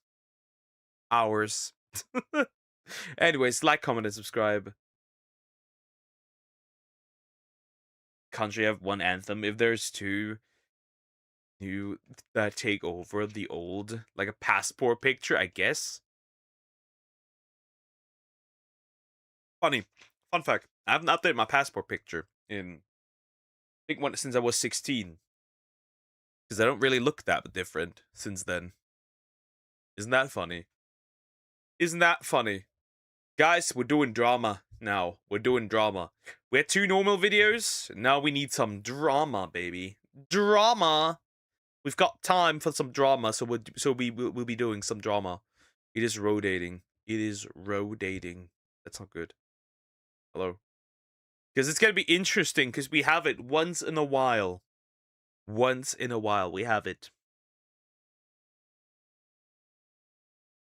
Once in a while, there's a VTuber out there who accuses others of viewbotting. And while I don't say that viewbotting overall is, like, not an issue, it very much is. you can't just call out people for viewbotting without having actual proof that they are viewbotting. Anyways, jealous VTuber accuses streamer of viewbotting, instantly gets exposed as a hypocrite. We'll look at this as a ref video. So here is the thing, Demi, I think that's how you say it. That's how you say it. By the way, classic mean girl occasionally, right? She does have the mean girl energy. You also should please consider liking, subscribing. I appreciate it. To fight the mean girls, of course. Overall, she's been calling out somebody for viewbotting, which is very interesting. Overall, she's very much probably wrong because she obviously can't prove it, and some people are now accusing her of viewbotting, which is interesting on Twitter. Anyways, we're gonna look at this. So yeah, I'm curious. I'm curious. Fun fact: I've been viewbotted before. At least I'm assuming Spencer that. Here. Sorry for the. At least I'm assuming that. That's just what I think. Cause like at one point I had like 30 viewers out of no reason, without any raid and without anything crazy. Something that I just don't get. So that is my assumption, honestly. Is it right? Probably not. But who knows? What was he? Bit of a lackadaisical voice. I just woke up from a nap and I saw absolute chaos on the timeline. So there is a situation where one VTuber is accusing another VTuber of viewbotting. In fact, they go further and they say that this particular person is ruining the entire VTubing scene. Now, of course, they provide zero evidence for anything they're claiming, but they're talking about this individual right here, Olivia Monroe, who right now is one of the top female Twitch streamers. And here's her account. And let me make this very clear. I have no allegiance to this person. I don't know them. I think I've seen her somewhere before, because obviously I follow Kodiak here. I also follow like Banana Juju and like the other people that I can clearly see on there. So I think I have seen her account somewhere before, but I can't say. Regardless, right? The problem is that Demi is known Demi, I don't fucking know, is notoriously known for being a mean girl. So take everything she says with a grain of salt. And she also likes to weaponize her disability, which is really weird. Never watched a single stream. I could care less about this person, but what's being alleged against them is crazy. It's completely unfounded and, as we'll see, hypocritical. So, what are we talking about? Well, the accuser on the left here, Demi, has this chart with her statistics on Twitch. Am I the only one who thinks this is weird? Like, this is the star, right? And like, zoom. I don't know. That looks a bit weird. Shouldn't that be gradually getting big and not like immediately? Like, this is a straight line. Am I stupid for thinking that? That's just a straight line. Huh. Versus Olivia Monroe, the person she's accusing of viewbotting. Get ready for this. Oh my goodness. Okay, well, let's see. So, we have a gradual, we don't have a straight lineup, right? We have a gradual start, then it, like, starts from, goes up, it plummets a little, goes up again, like, okay, it stays consistently up, and then increases a little, but, like, nothing here looks crazy, particularly. Anyways, if I see the other one, it would actually be the reverse. Honestly, the other one looks more viewbotted, because, like, how do you get a straight line of people just jumping in? Like, wouldn't your viewership just gradually increase? It's the exact same. I cannot believe this, ladies and gentlemen. Yeah, this is the accuser right here, Demi. Actually, it's not the exact same. It's different in the beginning. Maybe the beginning actually says more about it than who knows. Like I don't know. It looks weird. It looks weird. it looks weird more for her than it does for Olivia. Because again, why is the gradual line? That's a bit weird. Maybe it's just me. Who is just a disabled loud gamer who made this tweet yesterday saying, "Why is nobody talking about the blatant view botting in the VTubing sphere?" Well, there's certainly a view botting issue on Twitch. Undeniable. Yep. Because I'm gonna be honest, that's, to be fair, in parts also due to the I think sponsors should be a lot more aggressive when it comes to checking there's the people that they sponsor if they are viewbotting, because now you need to tell me how that works. I do not know how that works, but like, isn't it fraudulent to viewbot when you have a sponsor? Because you get paid more. So like, it should be that is illegal, right? Maybe? Big issue. But the issue is, who is doing the view botting? Now, as much as I criticize Hassan Piker, by the way, there's accusations that he's view botting, and I've said, I don't think he is the one putting in his credit card details to make sure that he's getting botted. I think other people are doing that. Nobody can control an outside force view botting. Yeah, here's the thing, right? Even if somebody were to be view botted, right, and you can prove reliably that they're being view botted, you don't know if they did it. They might not even do it. They might not even be aware that they're being view botted, right? That's like the thing. They might not even know it if somebody consistently does it. So who knows? Another person. Okay, it happens. It's very real on Twitch, but of course, this person is ignoring that reality. Now, of course, they've been very quick to defend others for being accused of viewbotting. This tweet right here is referring to the burnt peanut and people thinking that he's viewbotting or being botted himself against his own intentions. And she said, "This looks very normal." Motherfucker, that's not normal. See, let's go back. Okay, let's have a look at these graphs, right? So this is up, down, up, down. It's like a zigzag. So you're saying this ads. You're saying this is ads. But then again, other people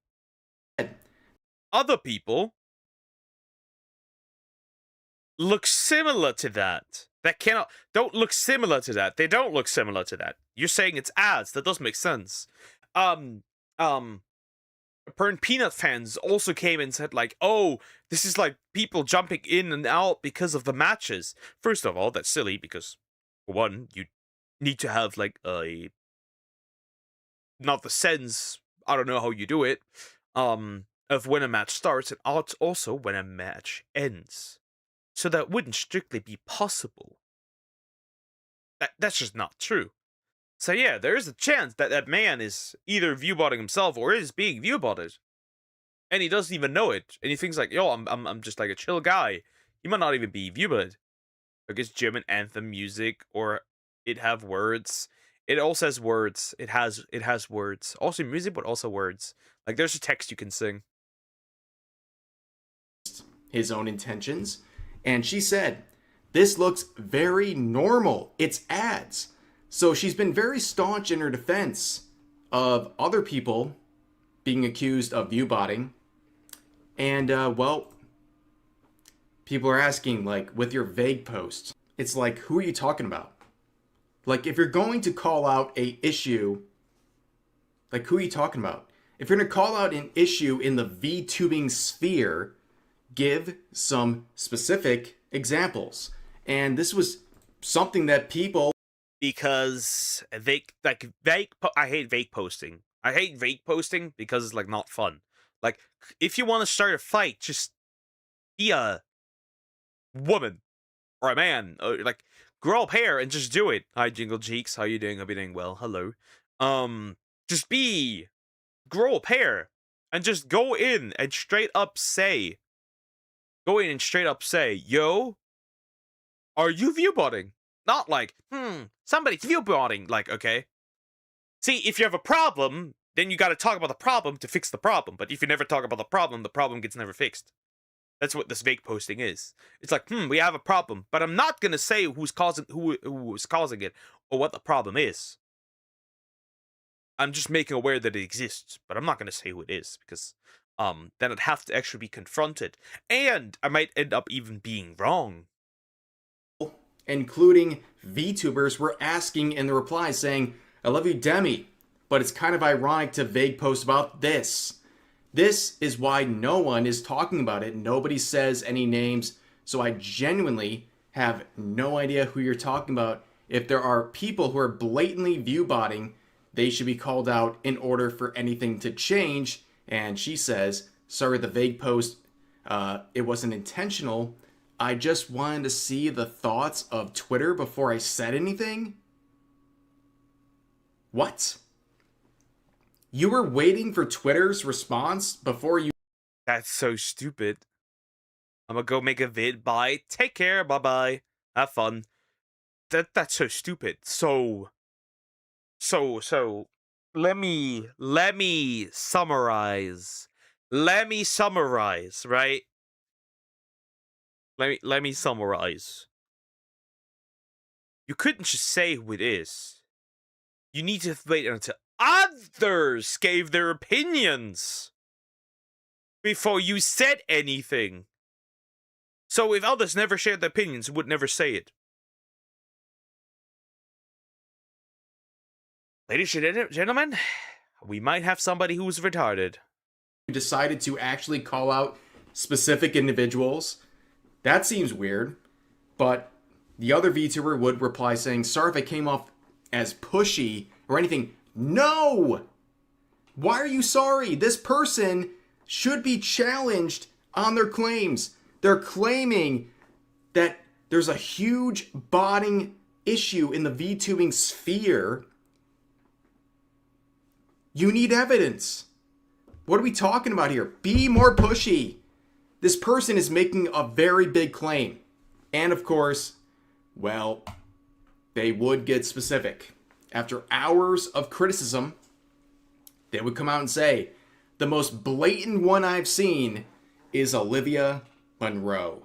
And they would say this live on Twitch. It's important to talk about this because she is literally ruining for other streamers to get actual sponsors. Once you genuinely, like, do you understand the majority of us streamers, the reason why we stay afloat is because of sponsors? And if ever sponsors start to like question us and etc., I will have literally to say that it will fuck viewbotting us. is It's just poisoning the well. anti-competitive. It's poisoning for everybody else. So other VTubers are gonna be like, oh yeah, no, we don't want to work with VTubers anymore. This is a insane. You dense motherfucker. You dense motherfucker. Okay. It might be that Olivia Monroe is viewbotting. It might also be that somebody else is viewbotting her. You don't know this. So if you go out there and say, yo, this person is viewbotting, you're essentially saying somebody is responsible for, like, their viewbotting, which doesn't necessarily have to be the case. Somebody might pull out their credit card and viewbot her. You don't know this, you dense motherfucker. I don't get it.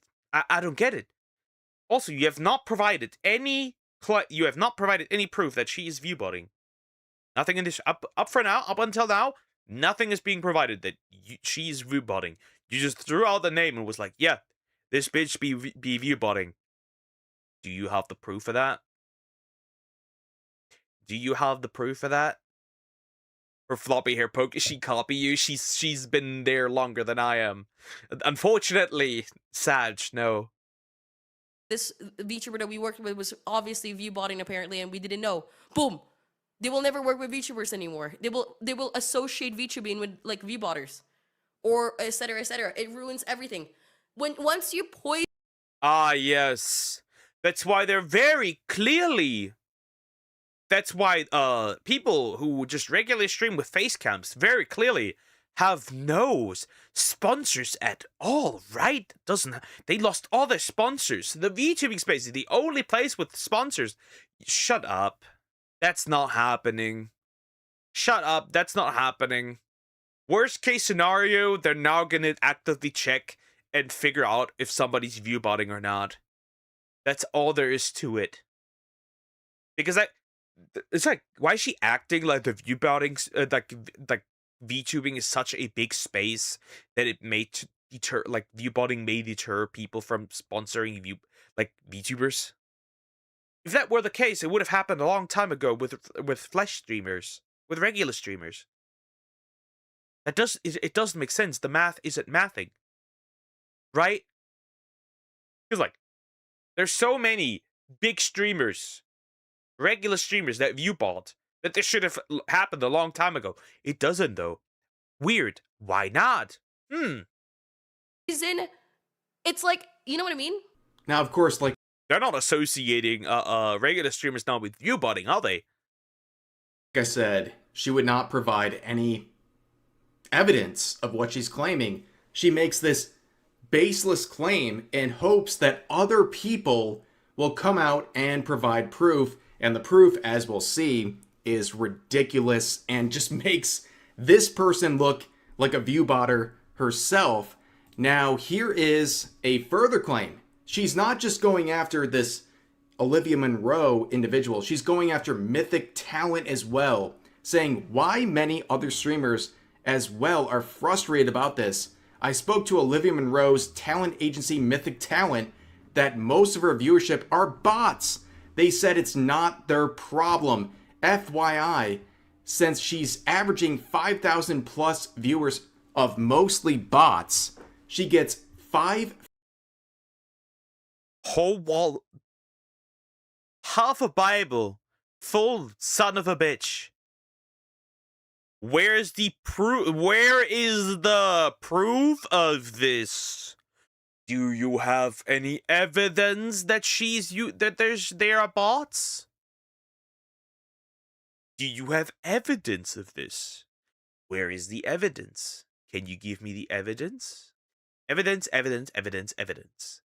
Because if you are making allegations, it is on you to prove that she's viewbotting. Not Mythic Talent, not Olivia. It's you. You have to provide evidence. Nobody else. If you are claiming that somebody commit a crime, you must provide evidence that somebody has been committing that crime. The police can also not jail you on a mistaken whim. Doesn't work. You need evidence.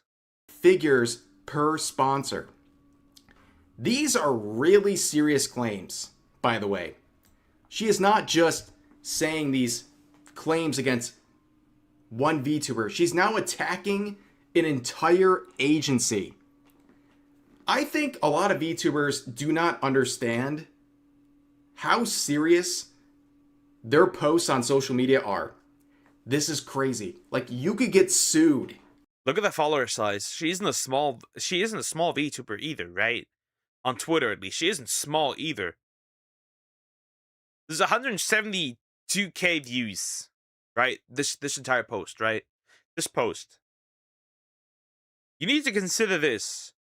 If only half of these believe what she said, they're gonna now say that Olivia Monroe is viewbotting, even if she might not, even if somebody else is viewbotting her. That's like the crazy thing. Stupidity. For this. I don't know what you're doing. And the funniest thing is, somehow, people are defending this. Saying that... Yeah, people are defending this. It's really silly. Sky C, thank you for the sub. I appreciate it. Thank you so much. Thank you. Yeah, people are supporting this, which is really interesting. Olivia Monroe's real concurrent viewer count is likely a lot closer to 400 viewers posting this. What are you talking about? How does this show anything? And then people say, looks pretty obvious, referring to Olivia Munro's current status. Am I stupid? Okay, so first of all, you're using the scripture base, which is interesting. So, like, yes, having a lot of viewers may end up being having a lot of subs, but they are not necessarily correlated, right? That's like interesting. Average viewers. So she's been growing, and that's that. Okay. What exactly is this? Okay, let's look at this. Let's look at this. Okay. So, she's been consistently growing each month. They're not even massive growth jumps, right? Not insane, at least. That's a bit crazy, right? We jump from like 5k just like 7k, but you never know. People might blow up pretty easily, right? I don't think that most of the peanut is like just like no people, right? But like still, this is interesting. Even if we consider that the peanut was brought up again. Regardless, I don't think that's crazy. No, it's not. People have blown hugely up. So this might not be anything special. Do you hear people in that one Reddit community crashing out because their AI boyfriends disappeared? Yep, apparently ChatGPT 4 was shut down recently because they no longer need it. And yeah, the women are going crazy over this, which is funny. Yay, grats on 2.7k subs. Yay! Yeah. I got it yesterday? Yesterday. Yeah, yesterday. All I see right here is growth. Growth happens.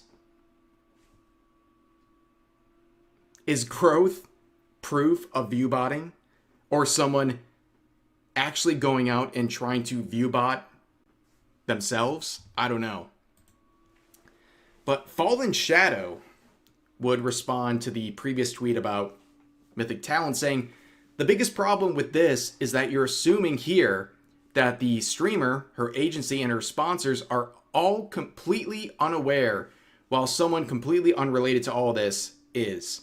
I understand that viewbotting is a huge rampant issue in streaming, but this comes across incredibly inflammatory, and I just can't stand to see you talk about a dear friend of mine this way.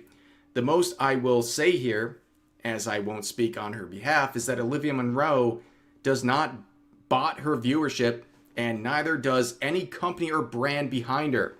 There is absolutely nothing you can do if your viewers are being artificially raised by a third party. You can tell your talent management, your partner manager, your sponsors even, but none of these people can do absolutely anything to stop this. I don't know you, and I don't know anything about you, and I have absolutely nothing against you, but please... I do, because this is not the first instance. This has not been the first instance Demi has been doing this. And I don't think she has ever accused somebody of viewbotting, but she has accused people of things. This is not the first time, and she has used her disability as a shield too. This is not the first time. It just isn't. It has happened before that. It's just like crazy. But good that Shonda's calling this out. That's good. Please do not talk so confidently and cruelly towards one of the loveliest, brightest, happiest streamers on Twitch. There is no other streamer with her genuine love of good energy and kindness. One viewer or 100,000.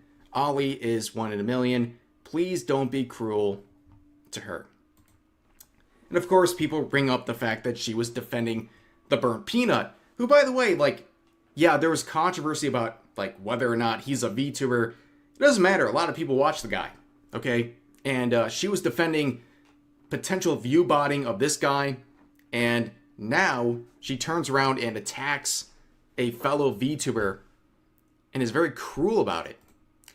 And she even admits in replies... Oh, it's very simple. She can't see getting along with one of the quote-unquote biggest VTubers is, like, at this point, it's just obvious, like, she's doing it for clout. That's just my view that I'm getting, because, like, so you're defending somebody who might end up viewbot, but, you attack somebody who might also viewbot. It's like, okay. It feels like because so what it feels like to me is you didn't do anything with the peanut because that might result in backlash. But you can do it with Olivia because it doesn't result. You were expecting to not get as much backlash, but you know, it is what it is. Here, saying she doesn't even know that a person could be viewbotted by a third party.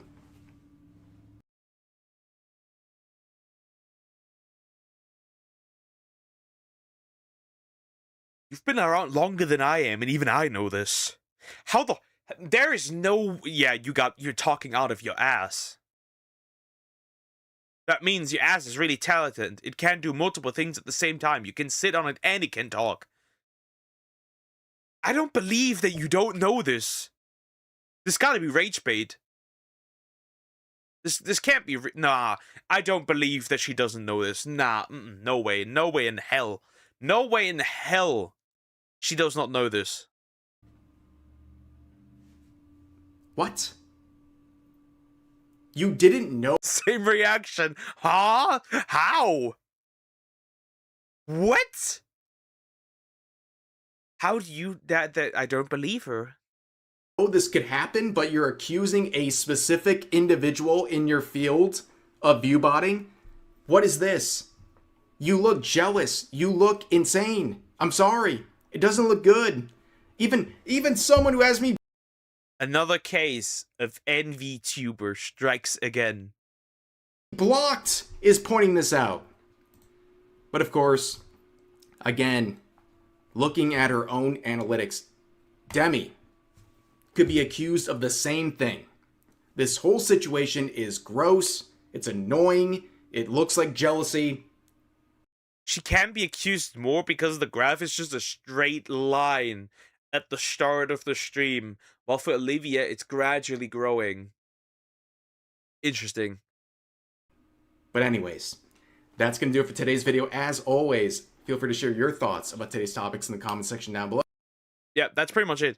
So, to summarize, we have another case of envtuber. We have somebody who has been, seen in a bad light because of similar things. And we have her accusing others of viewbotting, while it looks like she's viewbotting as well, and like defending people who might be viewbotting potentially as well. It's like, it looks to me that either jealousy or you wanted to start drama for no reason. But that's just me. That's just me. It looks like she wanted to start drama for no reason and it backfired. That's what it looks like to me. Like, it just makes sense. Because, like, for the beat peanut, you jump in and you're like, oh, he isn't viewbotting. Probably due to clout reasons.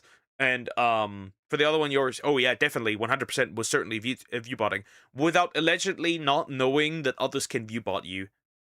I don't believe her at all. I don't believe... She's been around for so long, I don't believe that she does not know that this can happen. Anyways, like, comment, and subscribe. And don't be like Demi. That's all I can say. Don't be like her. Alrighty. Another one done. Another one done. Importantly, I must take a bathroom break real quick because I must feed my cats. I will be right back once the kitties have been fed and empty. So yeah, I'll be right back, and then we'll do the TikTok's cursed gynecologist, because that's interesting. So yeah, I'll be right back.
Welcome back. All right. I will still not say GT. I will still not say it. Okay, what's happening here? All right. Everyone, he's gone now. Run. You'll still go back to the basement. Don't you worry. Where to? Release the basement prisoner quick. The kids. I'll hide at the closet. I'll give Poker flashbacks. So you hide in his closet. So just so I start trying to attempt to do something to the Jewish people. That's your fault. By the way, not getting it out, by the way. Like, I hope you don't get this wrong. I will. You were running from me. I cannot tolerate this.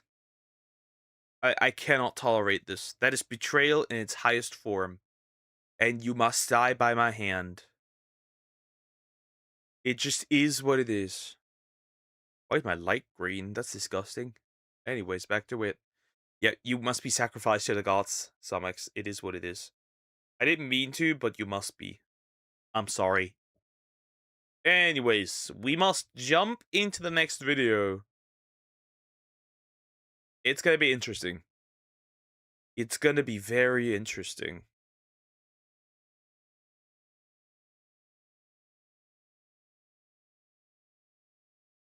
It's loading, which is really annoying. Has become very annoying for this to happen. Don't care. Stop. Anyways, okay. Here we go.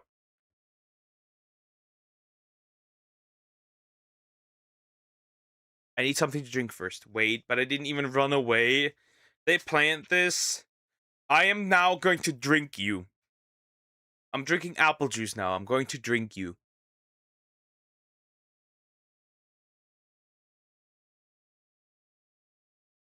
I'm drinking you as punishment. There's nothing you can do about it. Was I addicted to Nutella or not that much? No, I'm not. I've not had Nutella in like years. Actual years. Yep, pretty much years. I haven't had Nutella in years. Pretty much. Pretty much, yeah. Moving on.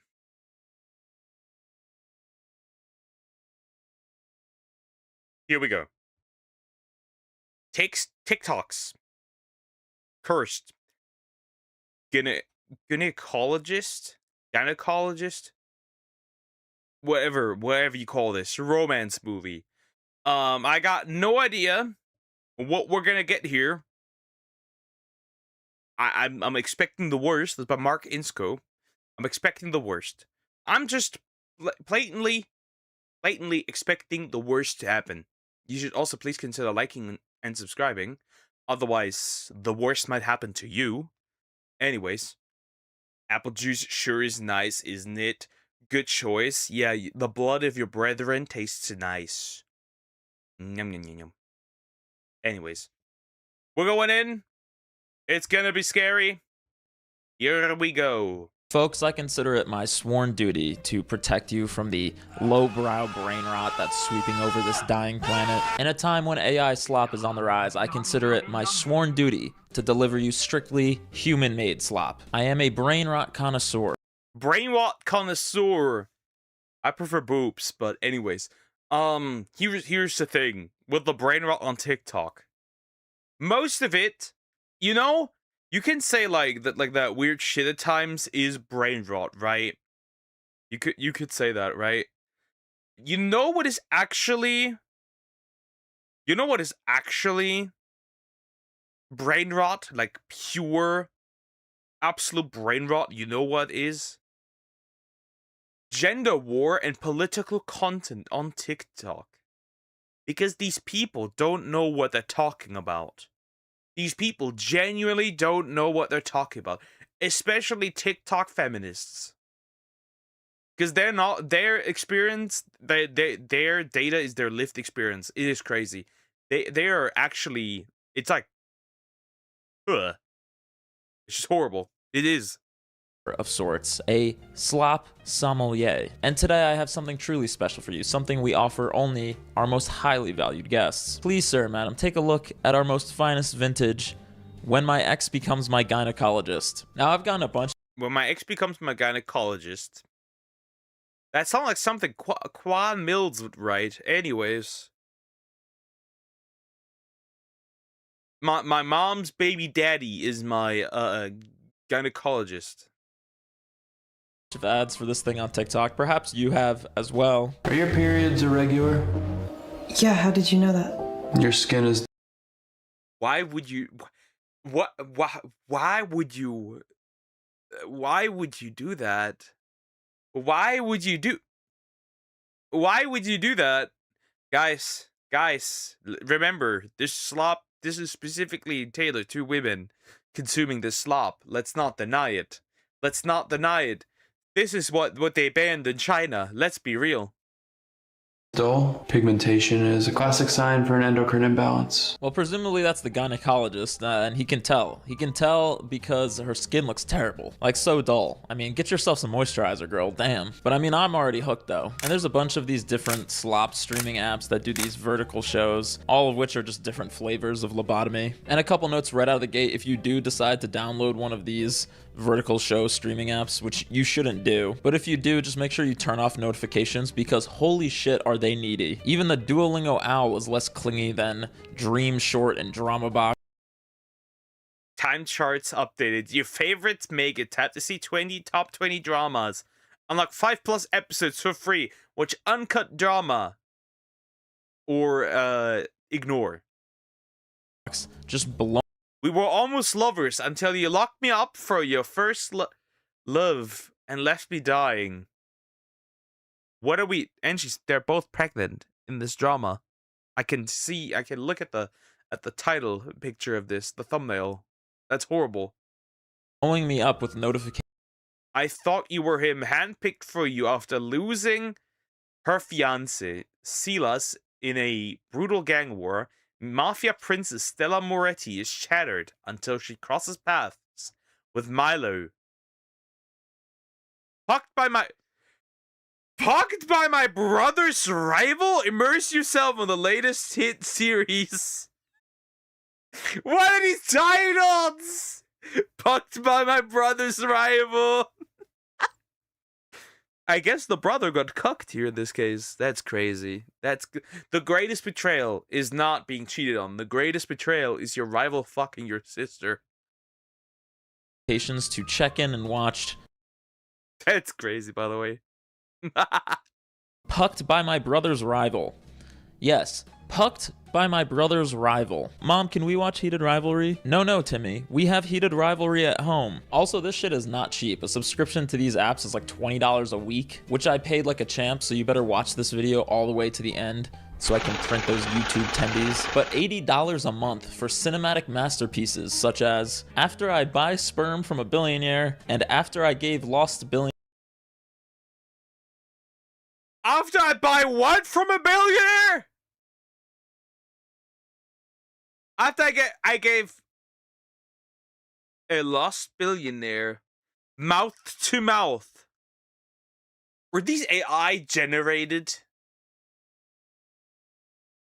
What am I getting myself into again? Billionaire mouth to mouth.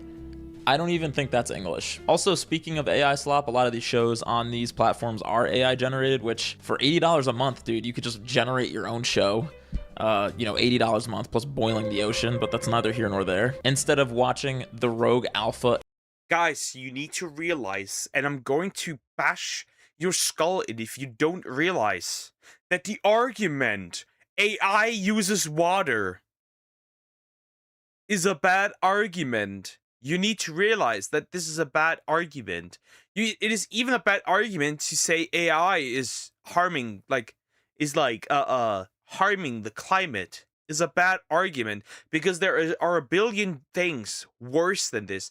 Stop using this argument. It's bad. Stop. Especially the water one. A single burger nukes more water than generating multiple pictures. A couple of 100 pictures with AI. Stop it. Get some help. Use proper arguments. This is not a good one. And the Werewolf King on Dream Short. In the corner. Yeah, that doesn't surprise me. It's always the wolves. It's always women and from women and wolves. You know that one meme with like that woman crying, the dog, like that wolf crying in the corner, right? And like that woman zipping up her pants and walking away. It's like the Bat Wolf and like the Red Hood girl, and it's like the Red Hood girl looked like she fucked the wolf anyways.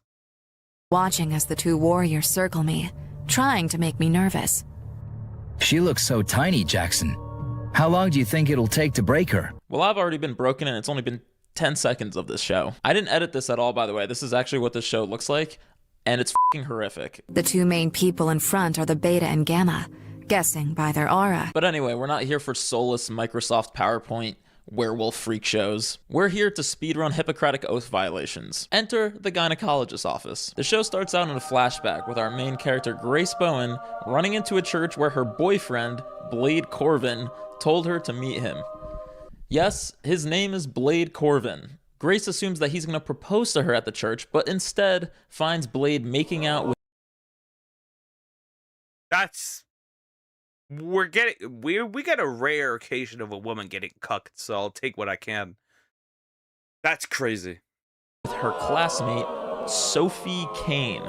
Now, this whole thing's a misunderstanding. Sophie went in for the kiss herself. Blade was not into it. And Sophie is also high-key a serial killer, as we'll find out later. But Grace runs away thinking that Blade actually likes this girl instead. And right out of the gate, none of this makes any sense whatsoever. Like, why is Grace wearing a wedding dress in this scene? It's very obvious that this entire scene was meant to be Blade marrying Grace, and then Grace walking in on her bridesmaid, making out with her to-be husband. But instead they changed the story in the voiceover, and now it makes no sense whatsoever. And so 23 seconds in, and this movie is already gaslighting you, which is appropriate because they're trying to get you prepared for the next hour and a half. Fast forward 5 years, and Grace is headed to her appointment at the gynecologist. Hi, doctor. I'm experiencing a bit of pain down there.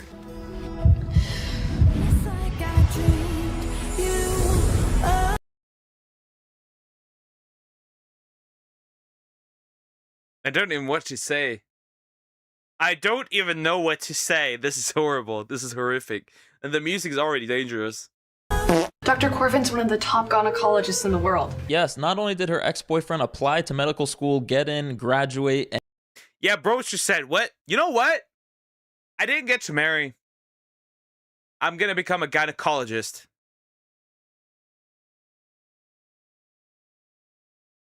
That's what is happening. I'm becoming a gynecologist. Maybe that's the next path. That's the next step. That's the next step.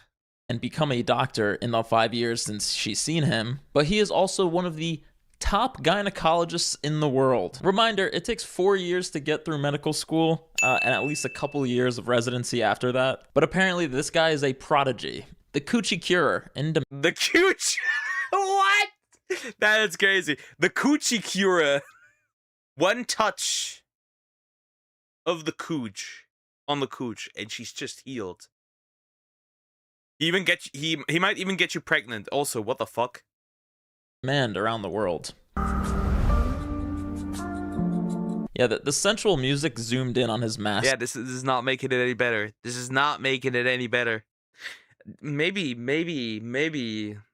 I need to stop some people from sending me this shit. She looks terrified, not gonna lie. I am terrified. His face is really something special. I didn't expect you'd still be a virgin. He said, damn, girl, you get no... Bro, it's like, damn, bro, you get no bitches. No nights, question mark? This maiden is not getting any nights. Crazy. Play at all. We're in our late 20s now. I mean, you get no action whatsoever? Blade said no bitches? No bitches alert? I like how they're...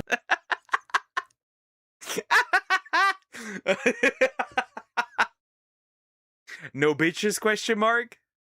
There's no intake or paperwork either. She just walked straight to the doctor, whose office just appears to be an ER set that they had left over. Anyway, Grace runs out of there before getting a call from her sister saying that she needs Grace to cover for her for a class that's being guest lectured. Grace's sister, who is still in college, is calling her almost 30-year-old older sister to be like, I need you to cover me in a class so I don't lose attendance points.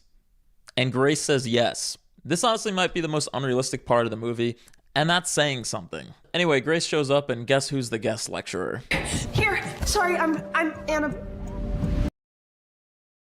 Yeah, you're never achieving peace anymore. It's over. It's over. I'm not gonna watch the Chinese one because they're just short dramas. And we did watch a video about short dramas that horrendously ass and cringe. Ballin'.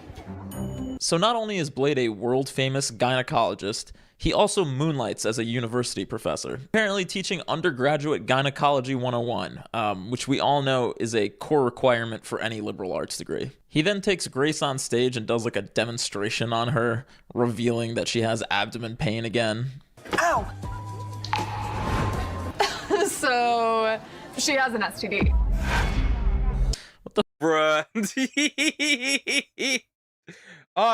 Actually, she has an which is like interesting because she's a virgin, so she can't have an STD. That can't work. That can't work. What the f is that beat drop? An STD. What kind of college students are these, man? A stomach ache? She must be a She has an STD. Her personal life must be. That's crazy. That's crazy. I did find the video about that old guy. He's where his pleasure, young and pretty ladies. Oh no. That's horrible. That's horrible. Mess. Yeah, I know. That's the vibe in Gynecology 101. We should never equate women. Tummy ache. Whore! That's crazy. Health is shame. Understood? Class dismissed. Yes, my woke king. Yes, class dismissed. And then Grace and Blade talk, and he's like, yo, why'd you ghost me 5 years ago? Which would be a perfect time for him to explain the kiss with Sophie. But of course, if he did explain himself, then we wouldn't be able to get another 60 parts out of this movie. So, of course, that goes nowhere. And then the next day, or the next week, or the next year, I don't know, time isn't real in this universe, Grace is at her job as a real estate agent and gets fired immediately. Because once again, she has that stomach pain, which you're not allowed to have stomach aches in this world. And so she gets fired by her boss, Georeg Smith. They meant that. She probably caught something nasty. No one's gonna want to buy. They're literally saying tummy ache, whore. That's what it is. That's literally what it is. Tummy ache equals STDs. That's crazy. In this world, STDs are illegal. From her now.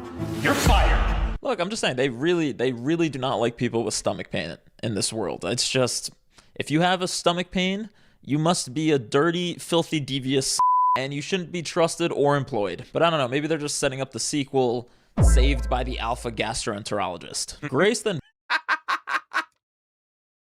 Maybe, or maybe they know something we do not know about women. Hold up, I'm onto something here. They might be onto something. They might legit be onto something. Begs for her job, saying she'll be homeless without it, to which Georeg says, fine, then you need to sell this $30 million house right now, which is impossible. How is she going to do that? Is the client with $30 million just going to walk through the door right there? 30 million. I'll take it.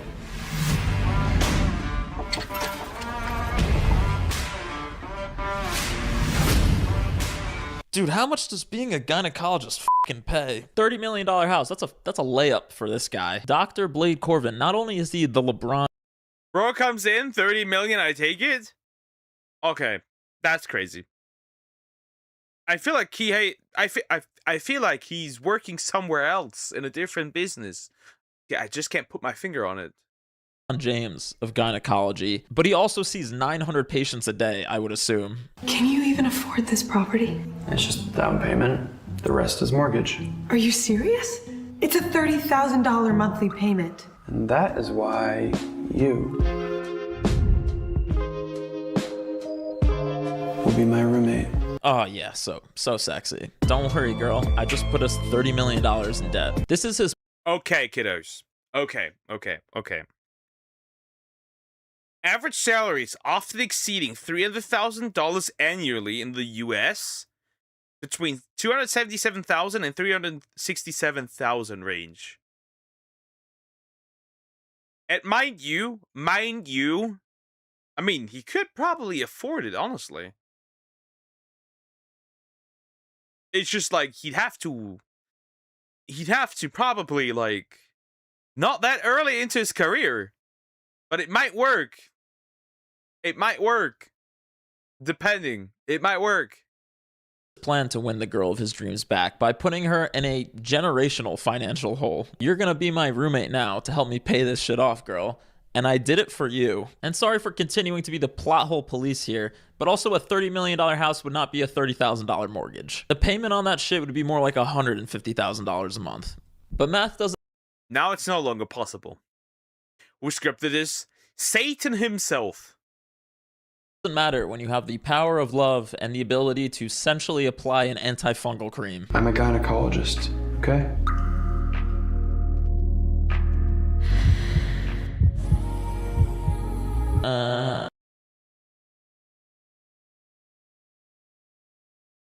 Yeah, nah, I'm shutting off the stream. What the fuck? That is crazy. That is crazy. Maybe I need to start being like this. Maybe I get girls. Maybe I need to start being like this. Okay, and I think this was the scene where I physically started to have a stroke and just like blacked out for a little bit because my notes start to look like the walls of a 1950s mental hospital for a little bit after this. Grace, you slept with your client yet?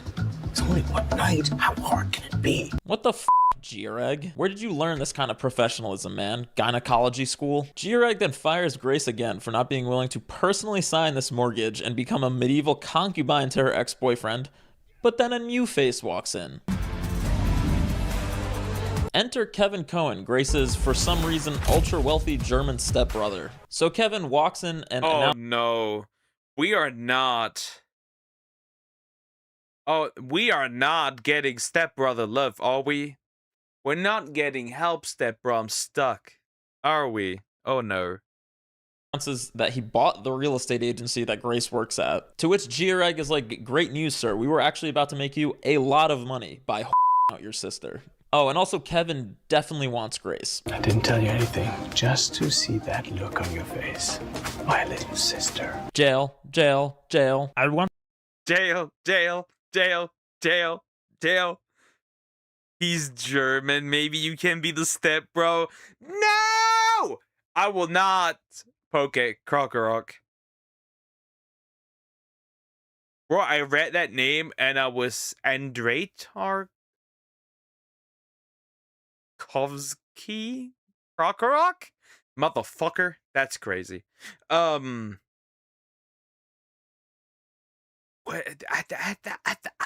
He's German. This bitch be German. This bitch is German.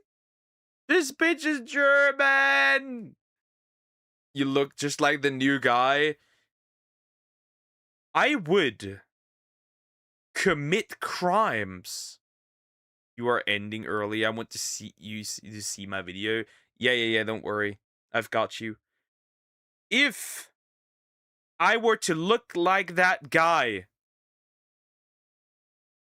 if I looked like that, if I would kill to look like this dude, I would kill to look like him. Wanted to see that look on your face, my beautiful sister. That's what a German accent says. I hate you. I hate you. I hate you. I hate you. Why did you do this? I'm no longer a fan, Mark. I'm no longer a fan. Sorry. Sounds like, by the way. Then Kevin and Blade have a pissing match, but Grace leaves with Blade. Blade is clearly jealous over Kevin, but Grace doesn't explain that Kevin's just her stepbrother, because again, we have 50 parts to go. Then they start getting smoochy until Blade gets a call from Sophie, the girl who kissed him 5 years ago in that church. Also, Grace and Blade are now officially roommates in this house that they'll be paying off for 4 lifetimes. But Blade still isn't satisfied unless he can also still be her gynecologist, to the point that he lines up a bunch of other gynecologists that work in his hospital, who are all male and more importantly, unfuckable, to basically be like, see Grace, who do you really want to be your gynecologist now? One of these ugly freaks? Or me, Blade Corvin? Don't you people have any female doctors? Yeah, I was just wondering that too. Is there not a single female gynecologist? No. No, they can't. They can't have that because then they can't point out how hot the other guy is. That doesn't make sense. At least you don't have that German accent. I'm very happy about that. With that logic, you look more like the Austrian painter. The Austrian painter might be a model in comparison, actually, depending. People who get bitches are players. Yep. I'm not doing that. I'm not doing that. Just in this building. Well, apparently there is exactly one, and she rushes in and grabs Grace's goods like she's Donald Trump in 2016. You should better get your hands out of another woman's vagina. Okay, so.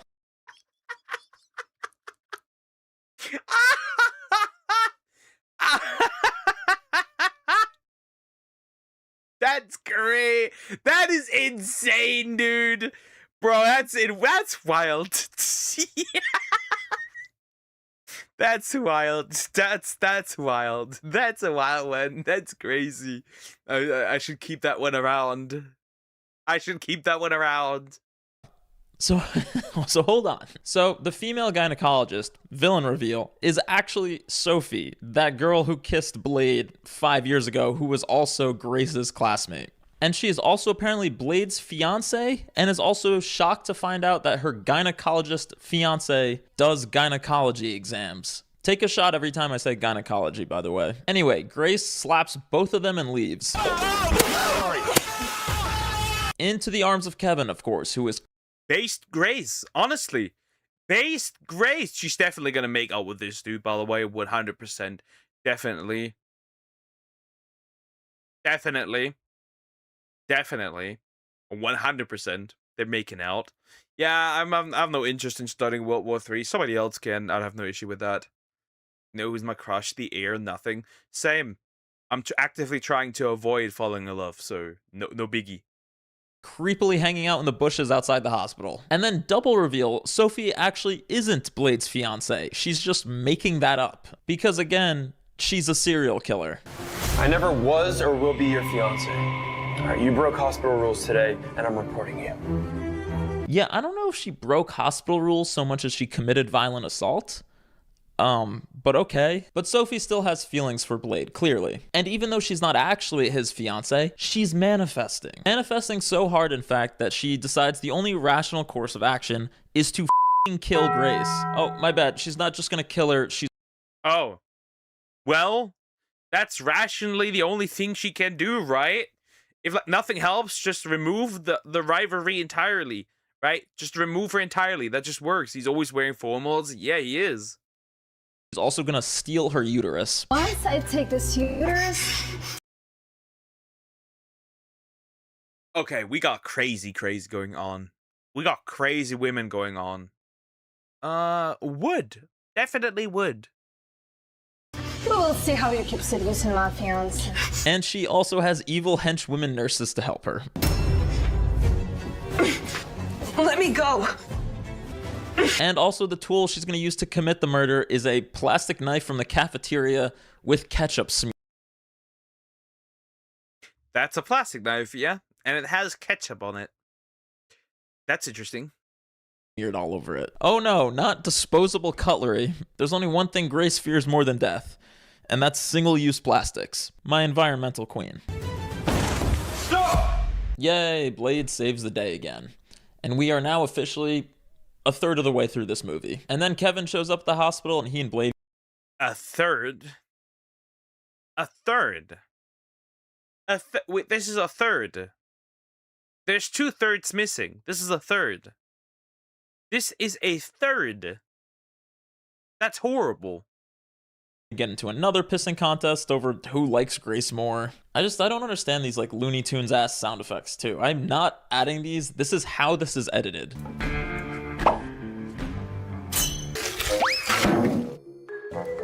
She won't eat yours either. Anyway, then Sophie tries to kill Grace again because Well, I'm throwing yours away. Fine, then I'm throwing yours away too. Hey, just pull out your cocks, and she just picks the bigger one. Problem solved. That's literally all you have to do, probably. for some reason Sophie is still at the hospital and not in a prison cell. And then Grace and Blade make out because that hospital lighting plus the feeling of almost getting murdered twice in a row in a day by your ex-boyfriend's insane fake fiance is what really sets the mood. And then Sophie's father, who owns the hospital and who's also not Russian at all, even though Sophie speaks in a Russian accent, shows up and is like, don't worry, I'm gonna take care of my daughter. You'll never have to see from her again. Why should I apologize? Why should I apologize? Slaps. Mother passed when she was very young. Oh, I mean, you know, her mother passed when she was very young. Listen, it's a known thing that happens. She grew up without a mom, therefore she likes committing homicide. Like a lot. It's a common issue. We're working through it as a family. Ovarian function can sometimes improve with regular sexual activity. This guy needs to lose his medical license and be... Ah, yes. I'm gonna improve your bottom health by fucking. That's rough. Sadly, you put that in that perspective. You said that right now of this scene. Sad. That might end up being very rough. You are right. Be arrested because Blade convinces his virgin ex-girlfriend / roommate to sleep with him because he tells her it's good for ovarian function. Let me remind you, this is a romance movie and this guy is the protagonist, or like the guy you're supposed to be rooting for. And then of course Kevin calls, which disturbs this lustful conversation about ovarian function. Grace? Hang up the phone now. Good girl. Jail. And then we I've decided. I'm ending it all. go to Kevin's POV from the executive cuck chair. Grace, what's going on? Hang up the phone. Grace, talk to me. Yeah, just straight up not having a good time. Then Blade lathers himself up in oil for no reason, and then Kevin shows up to Bro just oiled up. What, bro? Just oiled up. Oil up, little bro. house for another pissing contest. And once again, Grace is like, listen, you scrawny, frosted tips, German little bitch. I picked the creepy gynecologist who has no sense of medical ethics and a killer clown stalker fake fiance because I love him. He bought this $30 million beautiful mansion to help me keep my job. Well, again, Grace, he didn't really buy you the house. You bought the house, too. He pressured you into signing a mortgage for this thing, and now you're both in debt, which is not the same as buying you a house. And also, you didn't even need to sign this or do this, because also now your stepbrother owns the company you work for, so obviously... True. Your stepbro. You should have picked the stepbro. Still a little weird, but, like, the other guy's creepy. And he's trying to mog him. Why does he have such a long neck? Hello, Shine Duck. How you doing? Hope you're doing well. I made new words. Oh boy. He would not have made you do this if you didn't want to do it. Now that I think of it, I might have had 2 strokes watching this movie. Anyway, the next day, Blade proposes to Grace, which, wow, this relationship is moving fast. Will you marry me? You sure about that? And then they have a nice romantic dinner at home where Blade gives Grace her engagement gift. Blade, this is a black card. Mm-hmm. This thing has like tens of millions of dollars on it. Okay, so once again, that's not how a credit card works. I love how every gift from Blade is just more debt. Thank you, Blade. Thank you for this $30 million mortgage. And now this credit card that has apparently a $10 million line of credit on it. Like, Blade, you know you have to pay that stuff back, man, right? Like, dude, why do you even work at the hospital anymore? You unlocked the infinite money glitch called taking out loans. He's just like, here, money. He's just like, here, money. So, after the black card, is he gonna give her his, BWC? I'm just asking at this point. And then the next day they go to a tasting for food for their wedding, which again, this is really moving fast. But guess who shows up? Women like you don't deserve a man like Blade. A man used to steak and champagne doesn't settle for some drive-through crap, right? Can you guys just like get like a restraining order? I mean, she isn't wrong. Again, this is what China banned. You ever see it? Tens of millions of dollars with less excitement than that? True. Black, white? No. Big white. So, yeah, for one. And then also, this is what they banned. Remember, guys, this is what they banned in China. Or just call the police, like all of them. Because in the very next scene, Blade goes to a work conference in a different city, hopefully a summit on professionalism in medicine, and Sophie is waiting for him in his hotel room in a sexy nurse costume. What are you doing here? What is she doing there? It is a conference, isn't it? Of course, I'm here to conference with you. Now look, at this point, I'm actually rooting for Sophie. You have to respect dedication and grit. This is a woman who is fearless, who is a go-getter. She has recruited nurses to help her. She's a yandere. She sounds exactly like my type. She is exactly my type. I see no issue. Fuck Grace. Not literally. Sophie's right there. Commit murder. She has tracked the man of her dreams to a different city, down to his hotel room, and gotten into the room before even he did. This is a woman who knows what she wants and is unapologetic. And I support that. I know I should trust him, but it still hurts. Yeah, Grace, I'm glad that you trust your fiance to not sleep with the killer clown who creeped into his hotel room. Like, no need to call the police whatsoever. You just saw your fiance get surprise attacked in his hotel room. But really, the only question here is if you can trust Blade to not be like, I'm actually really into murdering sociopaths. Anyway, Grace turns out to be pregnant, and then we go straight to an engagement party the next day, which appears to be in the she's pregnant. Crazy. Slap the nurse? No, plap the nurse. You don't understand. Hook is the emperor, then I'll go to Chaos God, specifically Corin. Bro, you already look like Nurgle. You might as well go to him. conference room of a Ramada Inn, which makes sense. I mean, this bride and groom to be is now in more debt than the United States government, so they're gonna have to tighten their belt somewhere. So this is what we get, a Party City clearance aisle engagement party. He's the #1 catch in town, hot, wealthy, talented. Whoever marries him must have ended a war in a past life. How do you get invited to an engagement party and not know who the bride is? How do you know? Also, yeah, it's literally right there. And also, like, since when are we inviting strangers to, like, wedding parties? That's interesting. Like, who invited these people? And then Sabrina, who you might remember as the other evil realtor, does the whole, like, speak now or forever hold your tea, even though this is not a wedding again, so, okay. Hey, everyone! Look at this woman. She's promiscuous and got no morals. Oh my god, she's been exposed for hugging both her fiance and her stepbrother. Now, granted, Kevin has been acting a little weird this whole movie, which we are now putting in air quotes, but we're gonna need more evidence than just a hug, Sabrina. Kevin isn't just the Grace's boss. He's also her stepbrother, and besides being a step-siblings, they are engaged in incest and got her pregnant. That's crazy. Ha ha ha. That's insane. No, she needed a wake-up slap? Nah. She needs a wake-up clap. Moving on. I said what I said. You're not fixing me. And she can ruin me.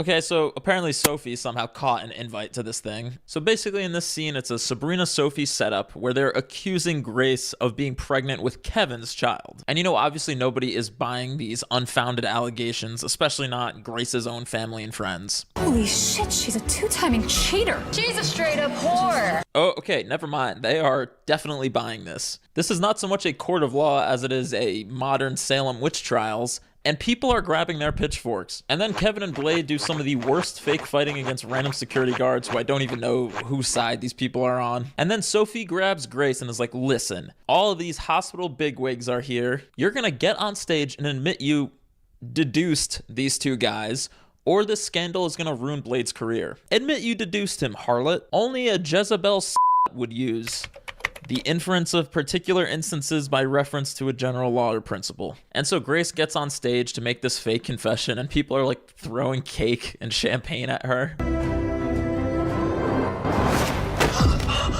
Sophie really did a favor for the people with this one. This was this actress's dream role when she showed up in Hollywood.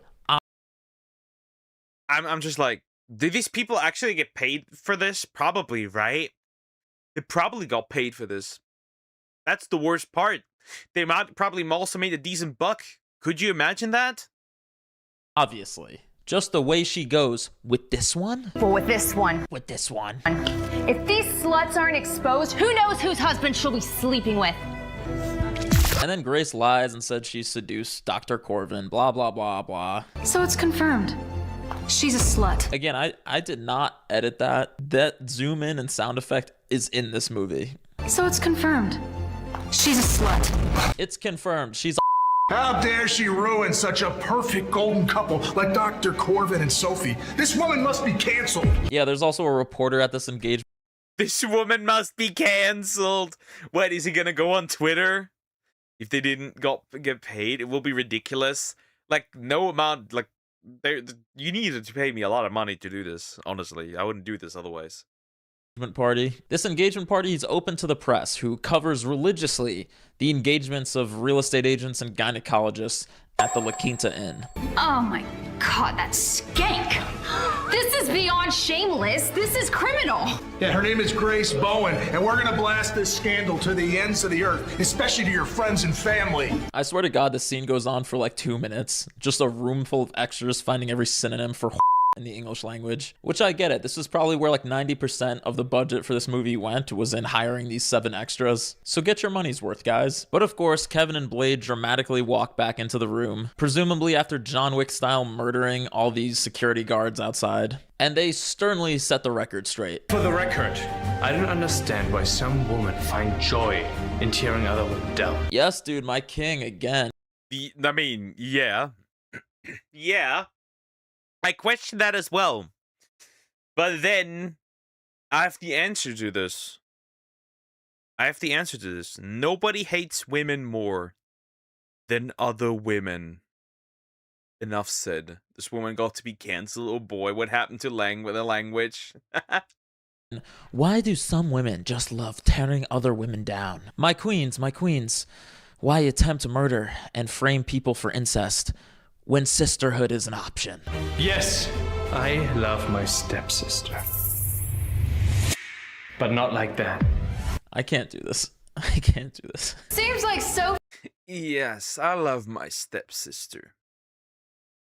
But not like that. Crazy. Sophie's making up stories out of pettiness because she's obsessed with Dr. Corvin. Great audio quality on this, guys. Really good. I mean, I love the way that this sounds like it was recorded with a potato. Out of pettiness because she's obsessed with Dr. Corvin. And then the police finally show up and just take Blade's word for everything and basically arrest everybody except for the weird f***ed up menage a trois on stage. At which point Blade is like, let's just tie the knot right here. You have cake smeared all over you, you're pregnant, and apparently everybody in your life who he can lick it off for the wedding night. Don't worry, he can lick it off. Like, it's just like extra taste for her. She's just extra tasty that night. If you know, you know. Showed up to this party, f***ing hates you, but you know, your cuck stepbrother is here, so let's just tie the knot right here. And honestly, I couldn't agree more. Like, just wrap it up. Why is there still 5 episodes after this? Well, because Grace still has to push this baby out.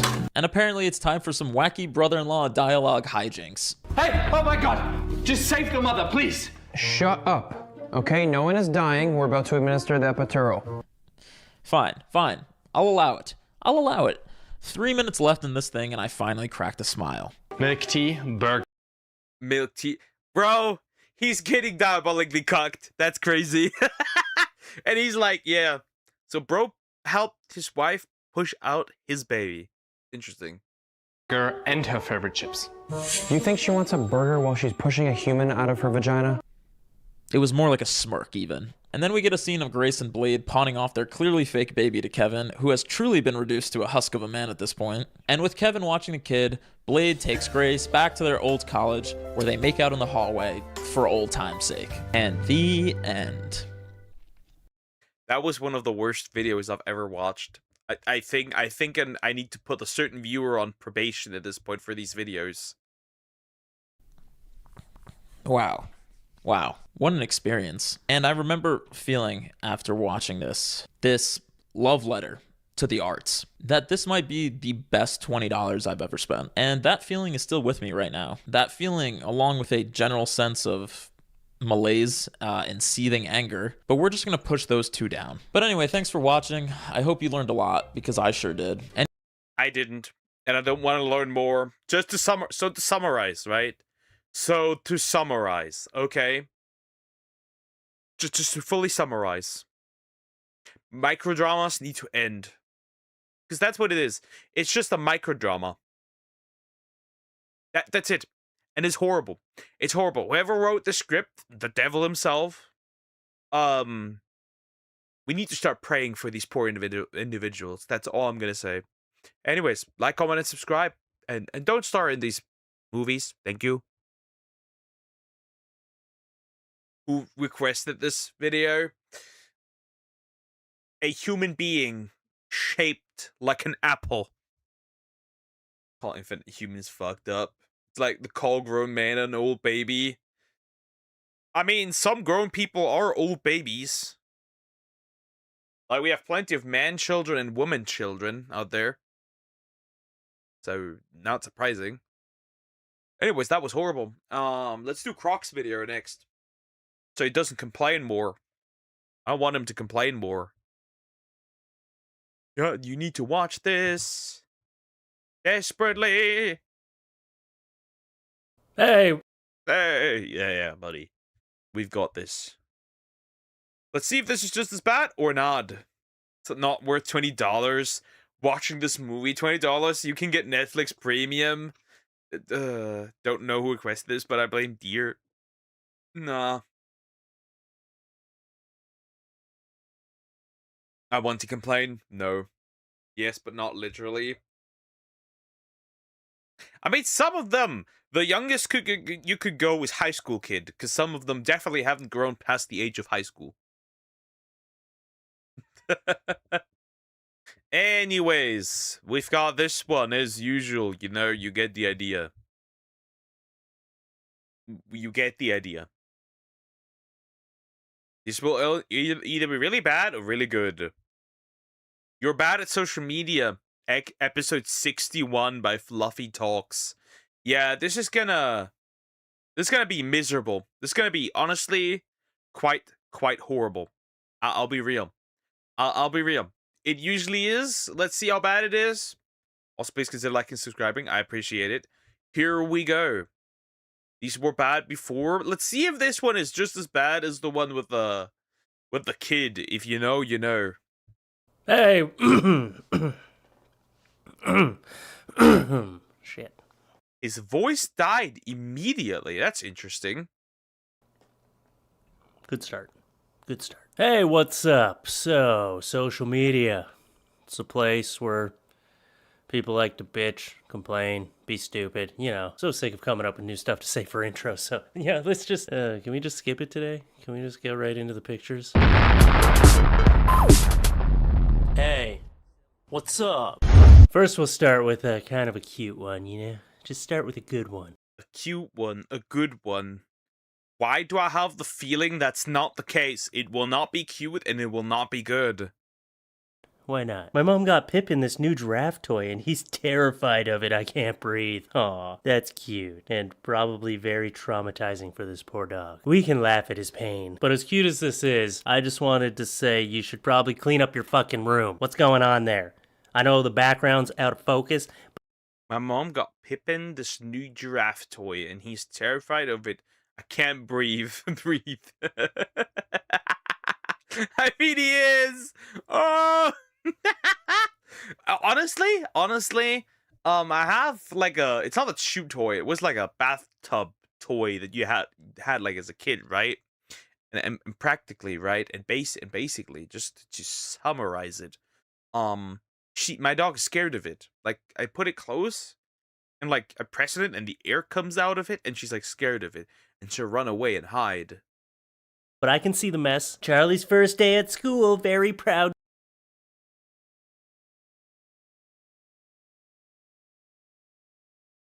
Um, um, Granny can get it. I'm just saying, Granny can get it. Anyways.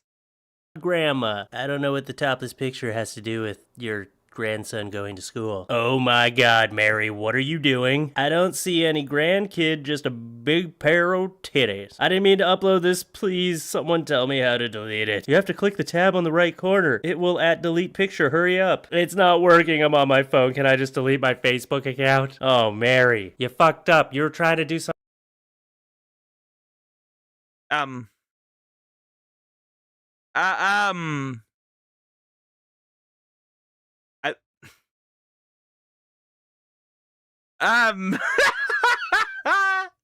Yeah, I don't believe you. Something so nice. Just a nice post about how proud you are of your grandchild.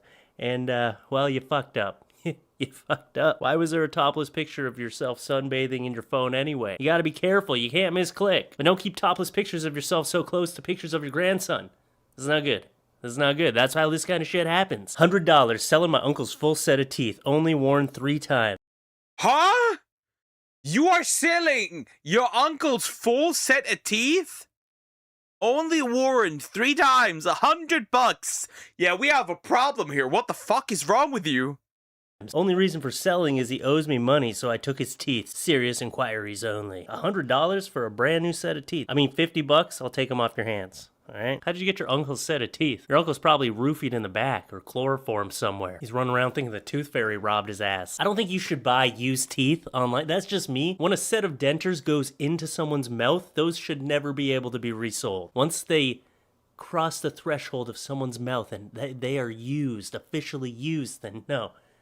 That's crazy, but it was only used 3 times. I don't even know how he got to the position to where he could sell those. Nobody should buy that shit. I always wonder just how this went. If someone was like, damn, only 3 times worn? Fuck it. Ralph Lauren tee, never worn. $15. Blue tee from Ralph Lauren. Never worn. And what you're doing right now? What are you doing right now? You're wearing... What are you doing right now? You're wearing them. You have them on. You have it on. You have that t-shirt on.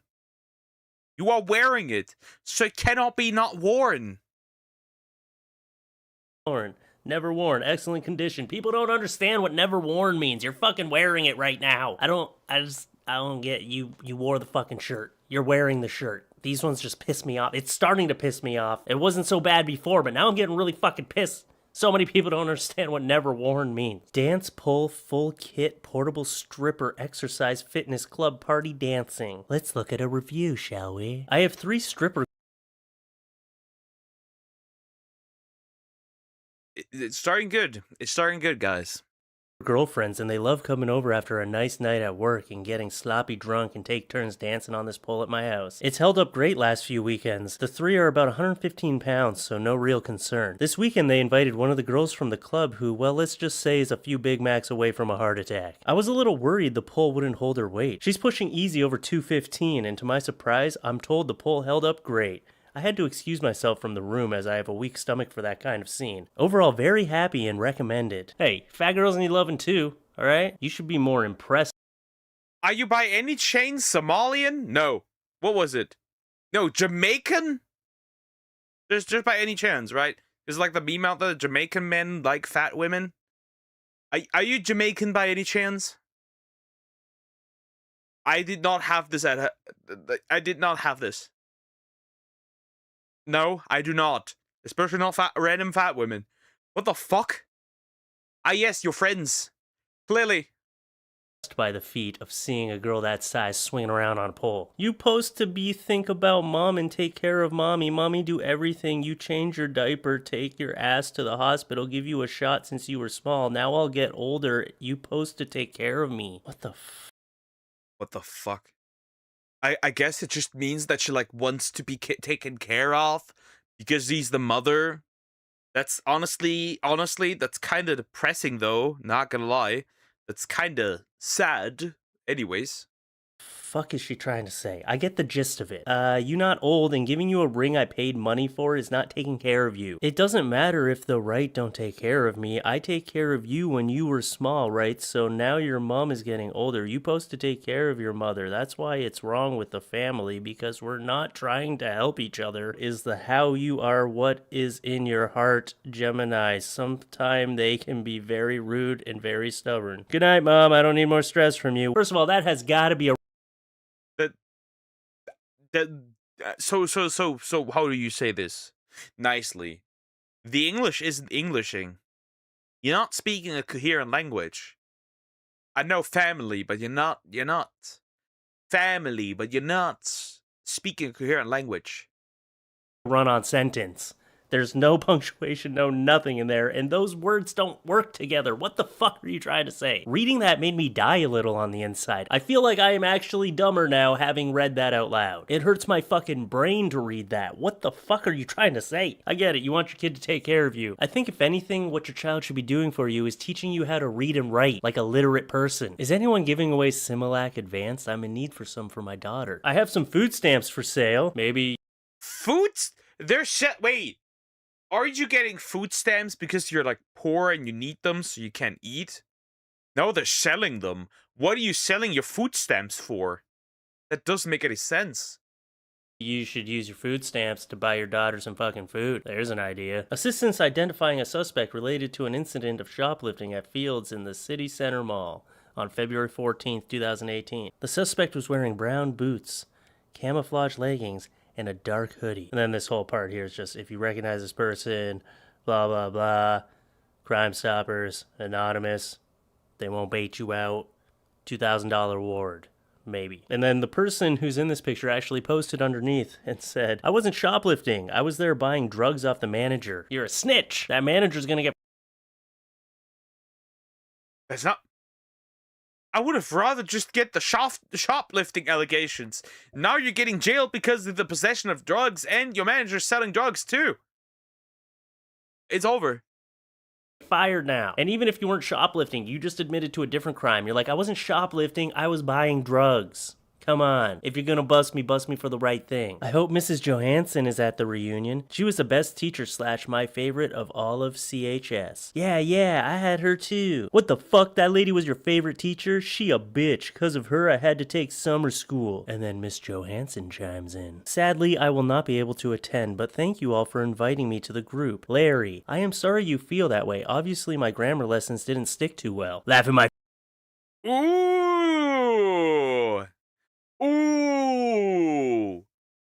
Miss Johansson! Shots fired! Burn! Go! Take this trash out!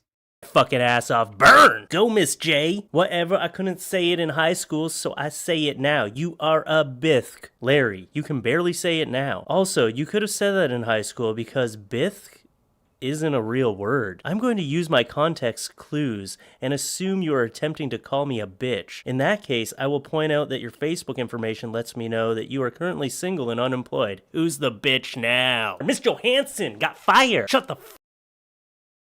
Based, Miss Johansson. Based. Absolutely based. Shots fired. Fuck up, Larry, you illiterate bastard. Why don't you go try to find a girlfriend now, Larry? And a job. Mrs. Johansson should go to that reunion and fuck you up. Break your fucking kneecaps. Alright, maybe that's too far.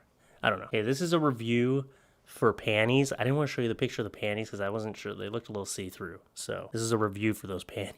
Caught in the act. I caught my husband wearing panties, so I bought these and gave them to him on his birthday. He likes them and wants more, so I guess they are golden. He looked cute in them, and I thought they were cute, so I got me a pair. They fit real nice. A little scratchy though, but that went away after a few washes. She recommends that product. That's a little bit too much information. You could have just put, they fit real nice, a little scratchy though, but that went away after a few washes. You didn't have to say the whole thing about how your husband likes to walk around in panties. At least she's supporting him, okay? Because that's important in a marriage. Support is very important. I recently have announced to my family, Sigoth children, that we will not be using toilet paper anymore. We now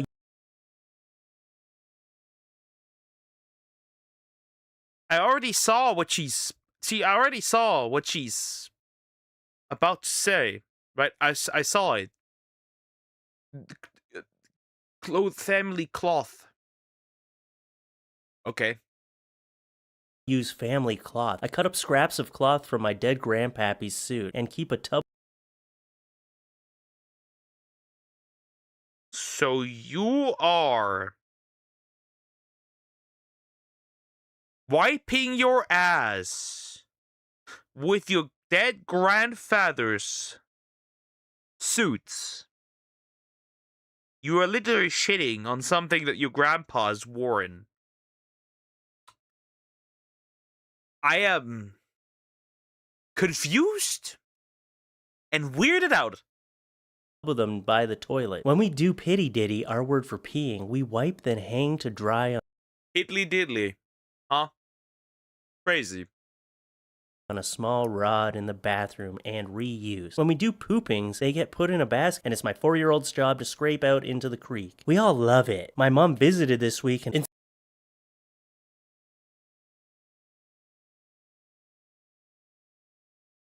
That is horrible.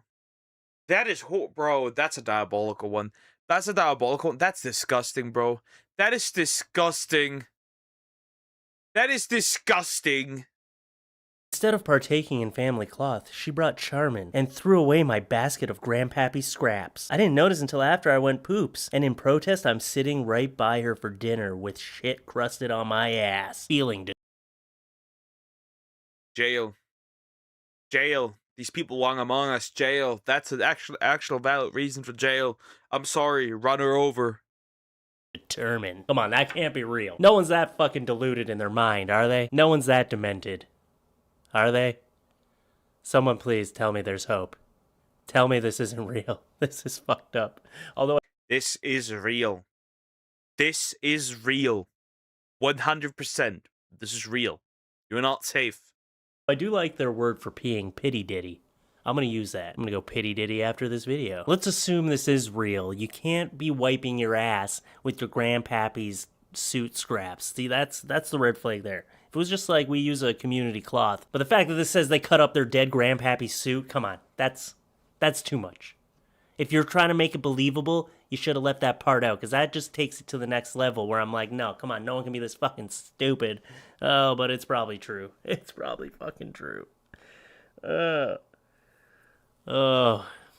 Community poop wipe cloth. Not a good idea. It's not. Don't do it. We know it's not. We know it's not racial. Empire State Building flying in, about to land at 8:20. Aw. The Empire State Building flying in? Hold up. Wait a minute. Something ain't right. Wait. Stop. Aw, that's sad. Casket, $200. Anybody need a casket? One owner, slightly used, been down once for... One owner slightly used? Who is selling used caskets? And who was in there? $200? Been you down once for 3 years? What the actual shit? They're selling a casket. What? You think BBC will nuke your ass if you react to their vid? Probably. It was only slightly used. That's crazy. for 3 years. Just pulled back up because we decided to go a different route. $200 our best offer. Hit me up. Used coffins for sale. Why? I don't get it. You pulled up their dead body because you decided to go a different route. We decided we'll just cremate them. No, you know what? We decided to keep the body in our house.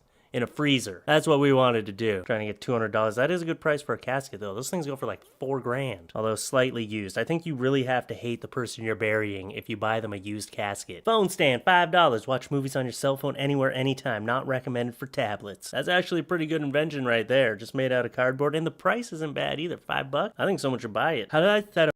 That's horrible. How do I set up a mirror as my background? I tried Google Images, but I can't find anything.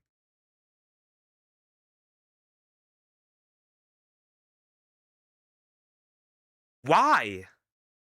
A mirror as my background. I tried Google Images, but I can't find anything. Do I have to scan one? None of them reflect properly. You can't set a mirror as a background. You were gonna scan a mirror? Just use your camera as a mirror like a normal person. You're really gonna throw a mirror in a scanner and scan it and try to use it as your background picture? Oh, fuck. This video is hurting my insides. The stupidity is just making my brain melt. If evolution is horrible, true, then why do pigs not have wings? Why would that's the question. If you talk about like pigs needing wings, why would pigs need wings? They don't need wings. They're not flying. They don't need to fly. So why would they have wings? Pigs need wings. This is why I hardly come here. Because evolution doesn't give you wings, Red Bull does. It's a good point. Whatever happened to Lindsay? That is a good point. Lohan's British twin. You never hear about her. Must have faded from the limelight. Crazy how fame affected twins so differently. And finally, we'll end with this one, because why the fuck not? Fart in a jar plus panties, fresh and straight from the pictured source.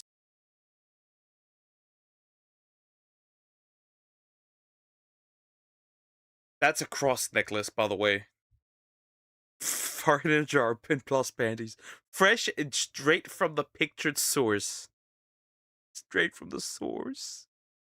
That is straight from the source! It is straight from the source! Delivered in 4 days!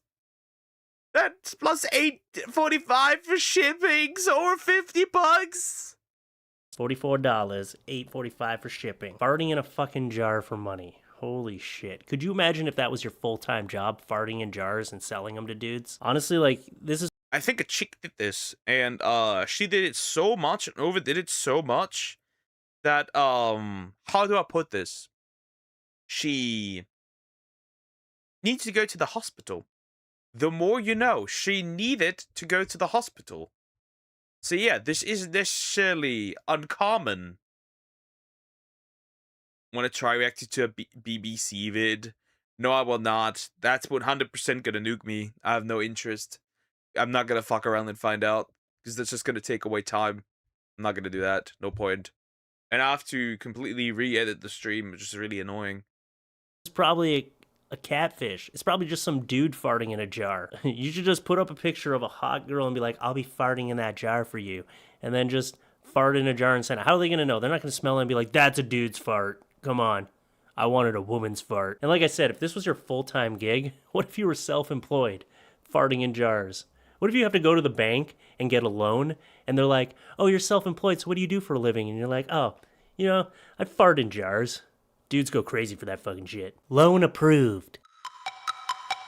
Yeah, that was horrible. The last one was diabolical. Overall, not that bad. Overall, not that bad. Right? Overall, not horrendous. But that one was pretty disgusting. Anyways, anybody interested in semen in a jar with panties? Anyways, like, comment, and subscribe.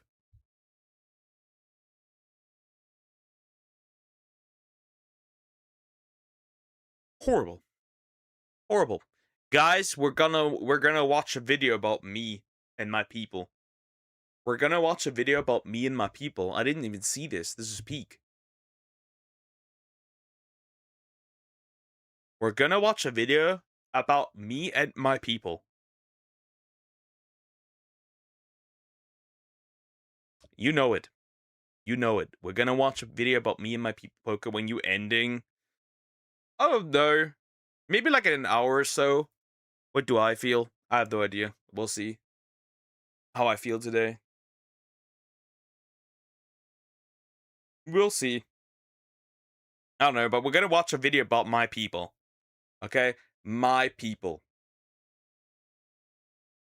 All about Dragon Quest slimes by the Questers. Yeah, I love slimes. They're peak. I am a slime. I may not look like it, but I have a slime form. I just can't really use it. Anyways, we're gonna look at this. Also, please consider liking and subscribing. I appreciate it. Yeah, there's plenty of slimes in Dragon Quest. Many slimes. Many slimes. There's the regular slime, there's a king slime, there's metal slimes, metal king slimes. I think there's also slimelets. There's also like what they're called, the slimes with like the knights on top and the metal version of that. There's the heal slime, the doctor slime, the cure slime. There are special named versions of slimes. It's just about slime. All of it is slime. We have plenty of slime. And in Dragon Quest Tact, I was running a complete slime team. Max leveled slimes. Crazy work.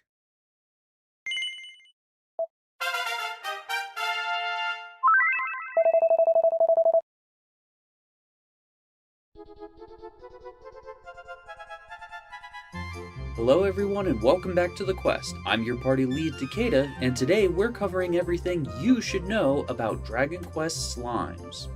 The iconic slime monster first gooped into the world with the release of Dragon Quest in 1986 in Japan. North America wouldn't greet the creature until 1989 when the game was localized as Dragon Warrior, a necessary decision. Yeah. Fun fact, the metal slime in Dragon Quest is the best source of EXP. Yes, the metal slime, but also the metal bubble slime, right? There's also bubble slimes. Is better, gives more experience, and the Metal King slime also gives even more experience than that. So yeah, there are a couple of slimes though that are pretty damn that give a lot of experience. That is very true. Due to rights issues with the name Dragon Quest in America, but one that would permanently impact the popularity of the brand. That's a topic for its own video. Originally planned as a conventional gross pool of slime, similar to what was common in PC dungeon style games of the time, the slime took on its now beloved form when character designer Akira Toriyama of Dragon Ball fame drew the My goat, Akira Toriyama. We miss you. We miss you. I wish you could just take over Dragon Ball again. I swear to God. A simple and adorable teardrop-shaped slime. Creator Yuji Horii loved the new design, and it subsequently became the mascot for the entire franchise. Here are both Yuji Horii and Akira Toriyama's original designs. Slimes are typically the first creature you fight in any Dragon Quest game, though occasionally of different varieties, like the model slime, and that's because the Dragon Quest team loves designing new and increasingly wackier forms of the critters. Slimes come in a multitude of forms, and each has its series of palette swaps to represent more difficult to defeat monsters. But the main forms could crudely be categorized along the lines of normal, liquid or bubble, kings, jellyfish-like, creature-like, egg, metal, and jewel types. Stick around to the end for the most comprehensive list of slimes I was able to pull together, and heads up, it's a long list. Some of the most popular and famous slime forms. Yep, there's even some that look like dragons, which is really cool. There's even some that look like dragons.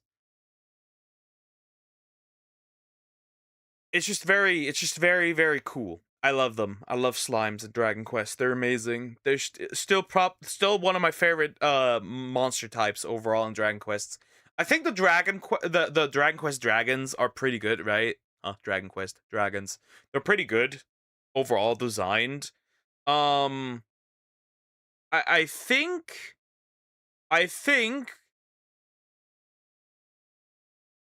demons to a degree sometimes look pretty good. Undead ones also look decent, but I think overall it probably is between the dragons and slimes personally for me. Forms are the tantalizing metal slimes. That's due to their incredibly high experience point drops, which are a boon when needing to grind up multiple levels quickly. Every metal slime type has the same core characteristics: a high defense stat, a high evasion stat, a high speed stat, and a very high probability of fleeing the fight. Along with this, metal slimes are immune to nearly all spells and skills, but they have an No! Don't cut him in pieces! Don't cut his life into pieces! incredibly low HP of only a few points, almost always in the single digits. Yep, 3. In the early game, they're incredibly hard to kill though, which is really annoying. However, once you have some crit moves or like some multi-hit moves, they become way easier to kill. But they're usually pretty hard to get rid of sometimes. And like, they run away usually immediately, right? It's really annoying. They just run away, right? It's like, there's also again a few named ones in Dragon Quest VIII, which, by the way, is I think the only one where you can have a proper monster team. Except, like, I think Dragon Quest V also has like you can have monsters. I could be wrong though, but that's what it feels like. This all adds up to a lottery-like feeling of luck when a metal slime appears, and a desperate hope to land a few quick hits before he runs away. There are, of course, strategies in each game to increase the likelihood of killing the creatures fast and easy for maximum grinding fun. If you're new to Dragon Quest, you may have been faced with the difficult struggle of trying to find reasonably priced DQ merch available in America. This might lead you to believe... Yep. A lot of shit is decently expensive, unfortunately. It's very sad.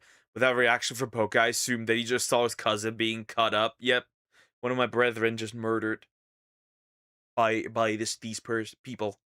Horrible. Good night, everyone. See you tomorrow. Love you all. Take care, Zoom. Bye-bye. That there's very little Dragon Quest merch out there, but you would be mistaken. In Japan, Dragon Quest might be the game franchise with the most merch. Japan is in a near constant... Yeah, see, the problem with Dragon Quest is, right? The problem with Dragon Quest is that, it's not as popular in, the rest of the world as it is in Japan. You can especially tell this with the gacha games. All Dragon Quest gacha games are dead here in the West. I don't think there's a single Dragon Quest gacha game that's right now around. But guess what the opposite is? For the Japanese version of Dragon Quest, Tact, then some other Dragon Quest games, right? There's still a few other ones around, right? That are still playable, right? A lot of these are still playable in Japan. They're just not playable here because, like, the franchise isn't that profitable outside of Japan, which is kind of sad. Right? It's kind of sad, but it is what it is. Like, right? We have Dragon Quest Walk. We have Dragon Quest Tact. There's Dragon Quest Monsters Super Light. There's also see, Dragon Quest died unfortunately, that gacha. But like all of these, some of these are still very strong and being very good at what they're doing. They just don't survive outside. It's a deluge of new DQ merch, constant limited edition runs, and brand deals, and the vast majority of the merch is slime focused. Almost any product you can think of has probably had a slime item released in Japan at some point. Dishware, fans, utensils, ice cream makers, piggy banks, jewelry, plushies out the wazoo, clothes, hats, backpacks, food, calendars, lunchbox, blankets, you name it, Japan has had it. The slime is a massive icon that can stand next to Pikachu and Mario in Japan. I'd be broke if I were to live in Japan, okay? I'd be broke. Because of all the merch. I'd just be broke. Straight up. I'd just be broke. I'm a speedrunist. How you doing? Hope you're doing well. Hello. I'd just be broke. Japan. Yet here in the States, you're lucky to ever see one or two of these guys in a chain collector store. The slime is something truly special from the DQ world and stands to show just how different the DQ franchise is perceived inside and outside of Japan. But don't be surprised if you see these little guys start slowly appearing around you more and more as Dragon Quest is slowly but surely finally rising in popularity here. Okay, now on to that list of slimes. I'll be going through these in an only vague order based on types because it's actually very hard to categorize some of these guys. We have the slime, she slime, and bubble slime, which are the most common types. There is also a slick slime, which is a variant of the bubble slime, but this form is much less common. I've never really seen this one.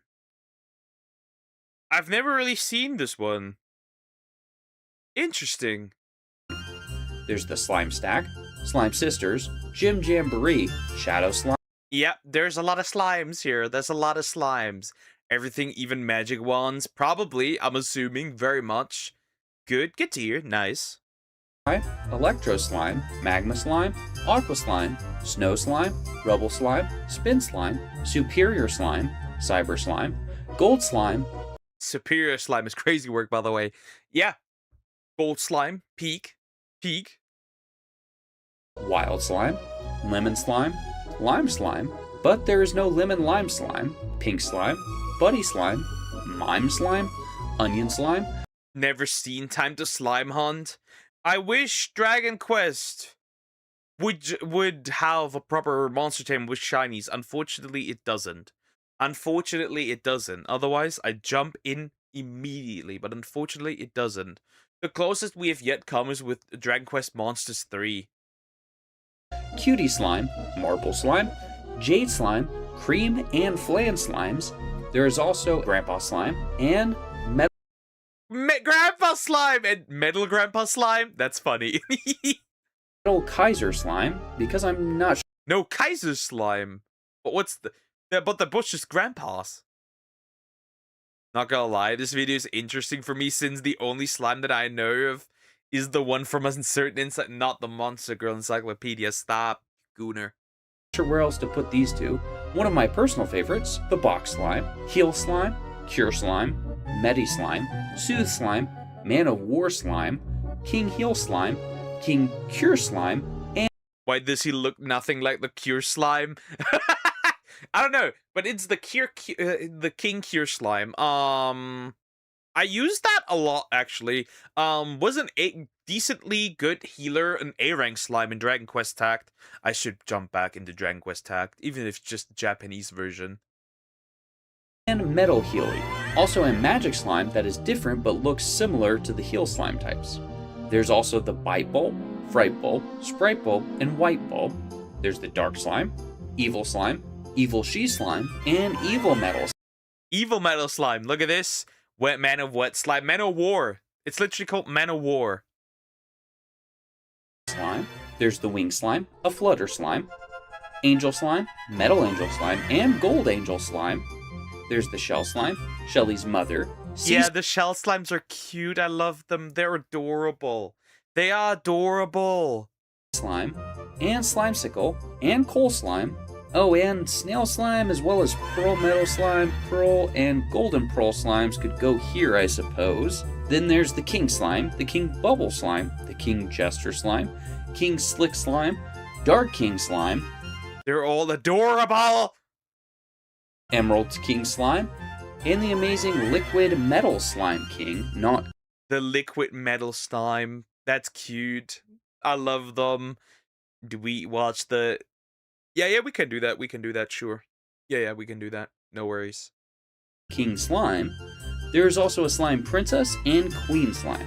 Yep, Slime Princess and Queen Slime. Queen Slime, I think, was an S rank, actually, straight up. It could also have been an A rank. That one was decently useful at first. Oh, and also the Halloween Key. There's the Behemoth. I had that one! That was an A rank.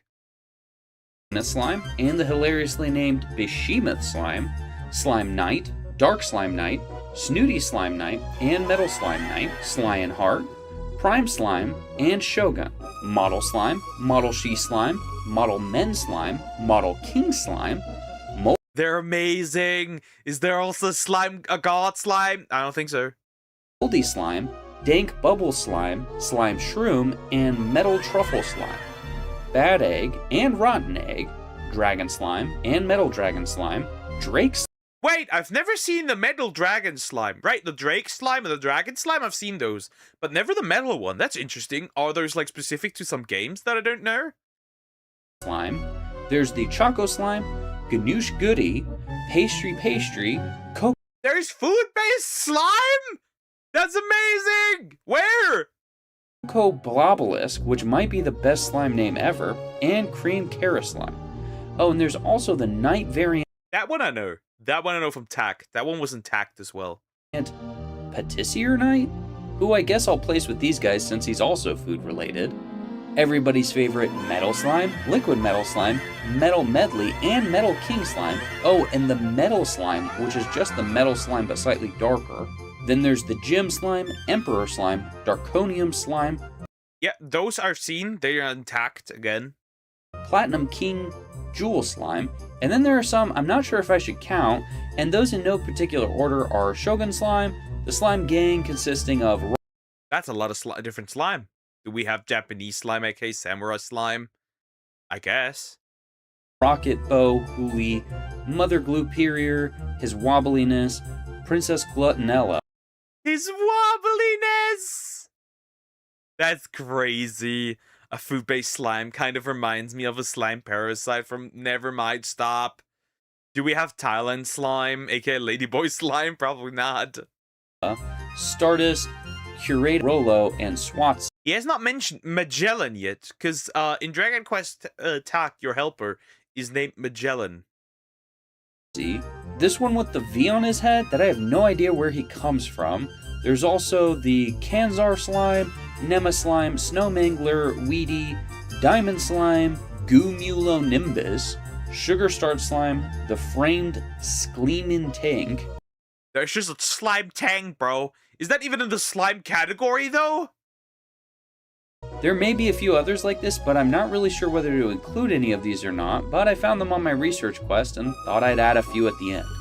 I'm not sure which games they come from and whether they are still considered slimes, but they say they're all part of the slime family. If you know more about any of these strange ones, share your knowledge with us below, and let me know if you'd like me to make a separate video digging further into these guys. Oh, and there is Seraphy, who I believe is a cure slime that transforms... Yep, she is in the slime category. Funnily enough, if you use her in Dragon Quest Tact, she's officially in the slime category. She is.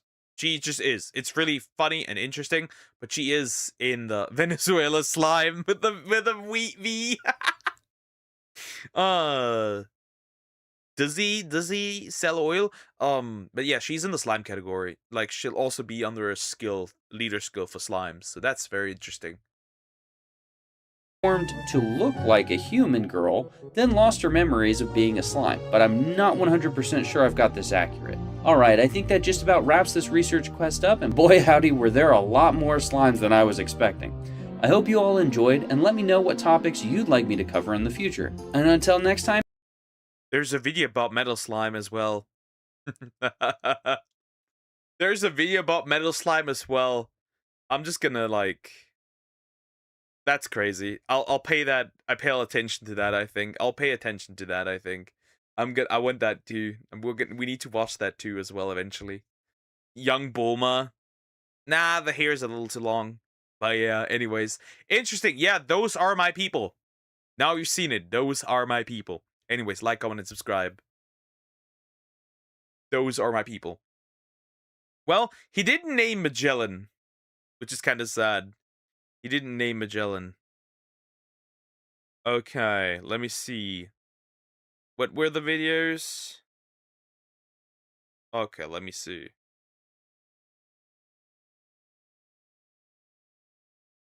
Okay, games done quick.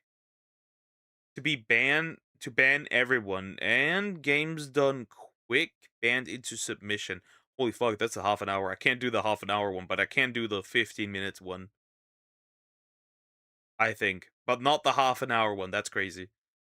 Can't be doing that. Especially since that might end soon. Because I think I've got so far everything I want. Okay, well. Although I think I want to use the evening for something else. Today. Hey! No, chill. Alright. Is this the video? One of the videos you are referring to? Just so I know I'm right here. Is this one of the videos you're referring to?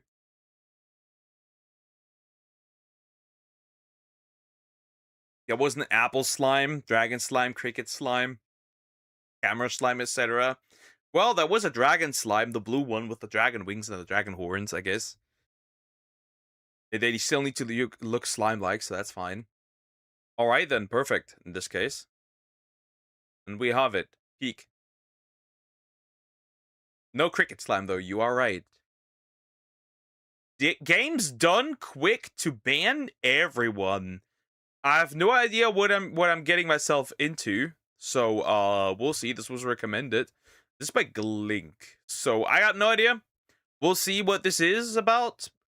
Again, no idea what I'm getting myself into. Also, please consider liking and subscribing. I appreciate it. And, Wildcard! Interesting media starts, which is really annoying. It has never done that. That's annoying as fuck. Anyways. Yeah, don't know what I'm getting myself into. Here we go. Switch it to blue. Uno! Oh, heck. What do you do about Okay. it? All right. Skip. Skip. Reverse. Skip. And now I play the magic card, Pot of Greed, which lets me draw 2 cards from the deck in... She didn't say Uno. She didn't say Uno. She needs to pull a card. We are not cheating here. We are not. She needs to pull a card. She needs to pull a card. into my hand! What? Games Done Quick is a biannual event held in the form of Summer Games Done Quick and Awesome Games Done Quick, which both showcase some of the best speedrunners from around the world getting together to show their stuff and beat their favorite. Interesting, so it's just speedrunning. Okay. I've never speedrun anything, so I wouldn't know. But that's pretty cool, I guess. Games as fast as possible, all in the name of raising money for charity. GDQ is an incredibly popular event which regularly gets well over 100,000 live viewers every time it's streamed on Twitch. It's a welcoming community for gamers of all types to participate, spectate, and even socialize with each other. But this massively popular event had humble beginnings. In a place popular to most speedrunners, the event started out in a basement. Founder Mike... Classic. Everything starts out in a basement. That's normal though. I think Smash also started in a basement with that one, the Smash tournaments and stuff. So not surprising you heard Tommy Robinson had to flee the UK. It doesn't surprise me that anybody has to flee the UK though. That's new. Uyama's mother's basement in 2010 to be exact. Amazingly, the latest event in January 2018 raised over $2.2 million for charity. But not everything has gone so smoothly over the years. In fact, Games Done Quick has become notorious for its many... Well, there's also, you probably get your ass decently beat by Nintendo should you ever, what's the word? Like, do anything with their property, their games, right? I could see that happening where they got confronted with the almighty N. Controversies and incredibly strict enforcement of its vague rules. I've spoken with some notable and even infamous attendees of GDQ over the years who will be contributing to various parts of this video by sharing their own first-hand accounts. In 2015, Mike stepped down from his position and he was replaced with Matt Merkel, aka Cool Maddie, who seems to have taken the event in a more corporate direction. 2 speedrunners in particular got on the radar of the GDQ staff that year. A user named Private Cinema... Interesting. Also, Devil May Cry. Nice. Fun fact, the reason why it went to the basement is because during the stream at MacFest, the internet chat itself, specifically MacFest 8, interesting. Bun for tweeting, "Some of you are alright, don't go to AGDQ tomorrow," which was perceived as a potential threat, and Cyberdemon531 for creating a subreddit called Speedrun Celebrities, which was mostly focused on well-known trans speedrunner Narcissa Wright, formerly known as Cosmo Wright. In 2016, both Cinnamon Bun and Cyberdemon, who are friends, were warned by GDQ staff that they were on a list for associating with someone named Ski-Crazed Teddy, who had issued death threats in the community, and that Private Cinnamon Bun was not to joke around too much or make any offensive comments during his speedrun that year. I interviewed Cinnamon Bun about his experience. They were saying that, like, you know, we know you toe a line. If you guys say anything and it offends someone and they overhear it, You guys are banned. This immediately put me on red alert because Hold up. What do you mean by this? Cancellation because something offensive was said? What does offensive mean? What does that entail? Oh boy, I get banned immediately from this. had a run that year. This was AGDQ 2016. I was doing Devil May Cry. I was really nervous about my commentary or saying something that was going to like toe a line. Like even I kind of like tested the waters because it's a Devil May Cry game. Oh yeah, I could never go there. I would never be able to go there. They kicked me out immediately if I ever became a speedrunner. That's crazy. Game and you have a move called Devil Trigger. So at the start of the run, I said, by the way, Devil Trigger warning. Right from the start, I'm going to double trigger. Trigger warning, by the way. Trigger warning, by the way. And I got a few laughs, but like when I instantly didn't get banned, but I got a stern look. I said, okay, that's the line. You got a stern look? That same year, another speedrunner named Bonesaw577 also got into trouble and was actually banned for a year. The reason is not clear since GDQ does not disclose the exact reasoning behind their bans, but people speculate that it was due to one of the following reasons. This comment he made about Air Canada while speedrunning. If I screw something up, please send tweets to Air Canada. Well, Air Canada hates us. They really do. Don't do that.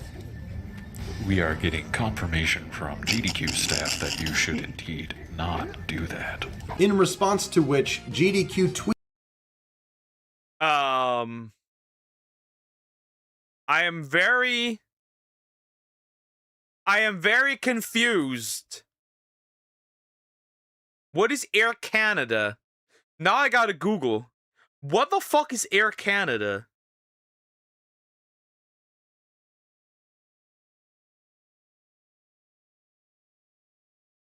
That's an airline. Is it not? What's the problem here? What is so offensive about this? I don't see the issue. Huh? Oh no, I don't like where this is going. It is an airline for Canada, but what's the context?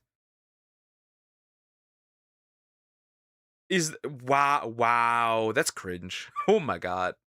Tweeted this at Air Canada, clearly wanting to be as corporate friendly as possible, even though it seemed like Air Canada was completely oblivious to the situation. Or maybe it was due to his supposedly excessive swearing during the run. Shut up. I'd run away too.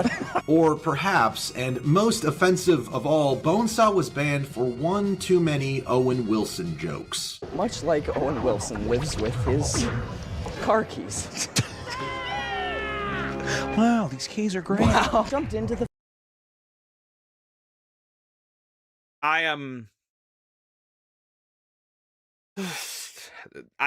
have a bad feeling about this event. I have a bad feeling about this event and what they do. This sounds like an event where you could get cancelled any minute for saying anything that could be remotely considered offensive. Fire. Wow. We've been instructed to stop talking about Owen Wilson. So. Wow. AGDQ 2017 marked the last appearances for Private Cinnamon Bun and Cyber Demon as they would once again find themselves in hot water. Basically, Brobez brought like a backpack and then just like took out just a bunch of props, including the siren helmet, which was put on Cinnamon Bun, who was sitting in the front. So you were wearing a hat, Cinnamon Bun, but it wasn't the MAGA hat. Yeah, it was not the MAGA hat. Gotcha. Okay, so you were wearing a siren hat from Ape Escape 2. People around you wearing the MAGA hat. If it's to my understanding, they basically claim that you were... Wow! A hat! A hat got them banned! Yeah, this event is cringe. That's really weird. That is really, really weird. That is really odd. Yeah, I could never attend such an event. I get banned before they even see me. I get blocked on Twitter. I say way more offensive shit than that by far, and I do way more quote unquote offensive shit than wearing a MAGA hat. It's over. the MAGA hat and use that as a reason to ban you. Is that correct? Yeah, no, they very specifically. I have a full audio recording of this thing. So like we see them from behind the tech station, like do like motions to like pull off the hats. So everyone takes them off. It's like, oh, okay, whatever. So then the rest of the run plays out. Nothing happens. So I bring out my phone and I just start recording immediately. And then immediately upon exiting the stream room, Clage kind of shouts at us and says, get over here, like we need to talk. Alright. We have it specifically in the rules that when you're on stream, you are not to display any political things of any nature. Okay, I wasn't wearing a hat. Were. I have a screenshot of it. I was wearing this hat. No, we have a screenshot of you wearing a Make America Great hat. Except, there was no screenshot. As you saw earlier, Private Cinnamon Bun was wearing the Siren helmet, not a MAGA hat. GDQ got... In 2020, GDQ banned a black man because of old jokes. In other words, you could also just call them GDW. Games Gone Done Woke. Anyways. Got it wrong, even though the footage clearly shows the truth. This Kotaku article also claimed that Private Cinnamon Bun pulled out a power strip. The Kotaku article. Anyway, yeah, but it's Kotaku, right? It's Kotaku. It'll be gone eventually, right? Like, I'm praying daily for the downfall of Kotaku. It's not that big of a deal. There's mention of you pulling out a power strip. Is this true? No, not at all. So, first, Private Cinnamon Bun made offensive jokes. Right from the start, I'm going to double trigger. Trigger warning, by the way. Wow. Then, he supposedly wore a MAGA hat. Wow. Then, to top it all off, he was accused of pulling out a fucking power strip. The absolute fucking madman. Wow. None of these accusations are valid, and it seemed like GDQ had it out for Private Cinnamon Bun and Cyberdemon since 2015. That this incident, they were both banned for life from attending future events. Things really started heating up in the summer of 2000. Yeah, I don't see that as a loss for them, honestly. Because, like, if you can't join an event without constantly needing to walk on eggshells, and you can't talk at all, at this point, just stay silent. 2017 at SGDQ when transgender host Proto Magical Girl was featured prominently on the stream, and Twitch chat did what they do best, trying to spam what they deemed the most fitting emote, which in this case was Dan Sexy, an emote depicting popular Twitch streamer Dan's Gaming with a wig and breasts. Spamming this emote based. Twitch chat is based. Emote became synonymous with Proto appearing on the stream, and in response, GDQ removed the emote from their stream. And Twitch staff actually removed the emote from the website entirely. But beyond just that, Proto also wanted streamer Dan's Gaming banned, even though he himself didn't do anything.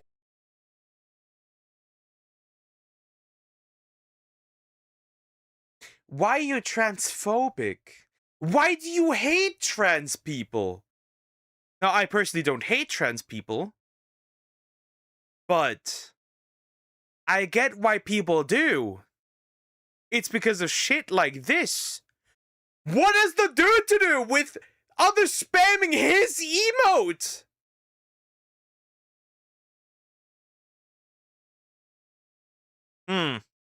Anything. This demand naturally caused even more backlash from viewers and posters on Livestream Fail, who viewed these as extreme measures. Fittingly, Twitch chat got the last laugh after all by replacing their use of Dan Sexy with Hot Pocket, an emote commonly associated with being triggered. Seemingly in response to that whole fiasco, GDQ decided to have their chat in sub-only mode for AGDQ 2018, meaning you'd have to be a always different times when Twitch chat was based.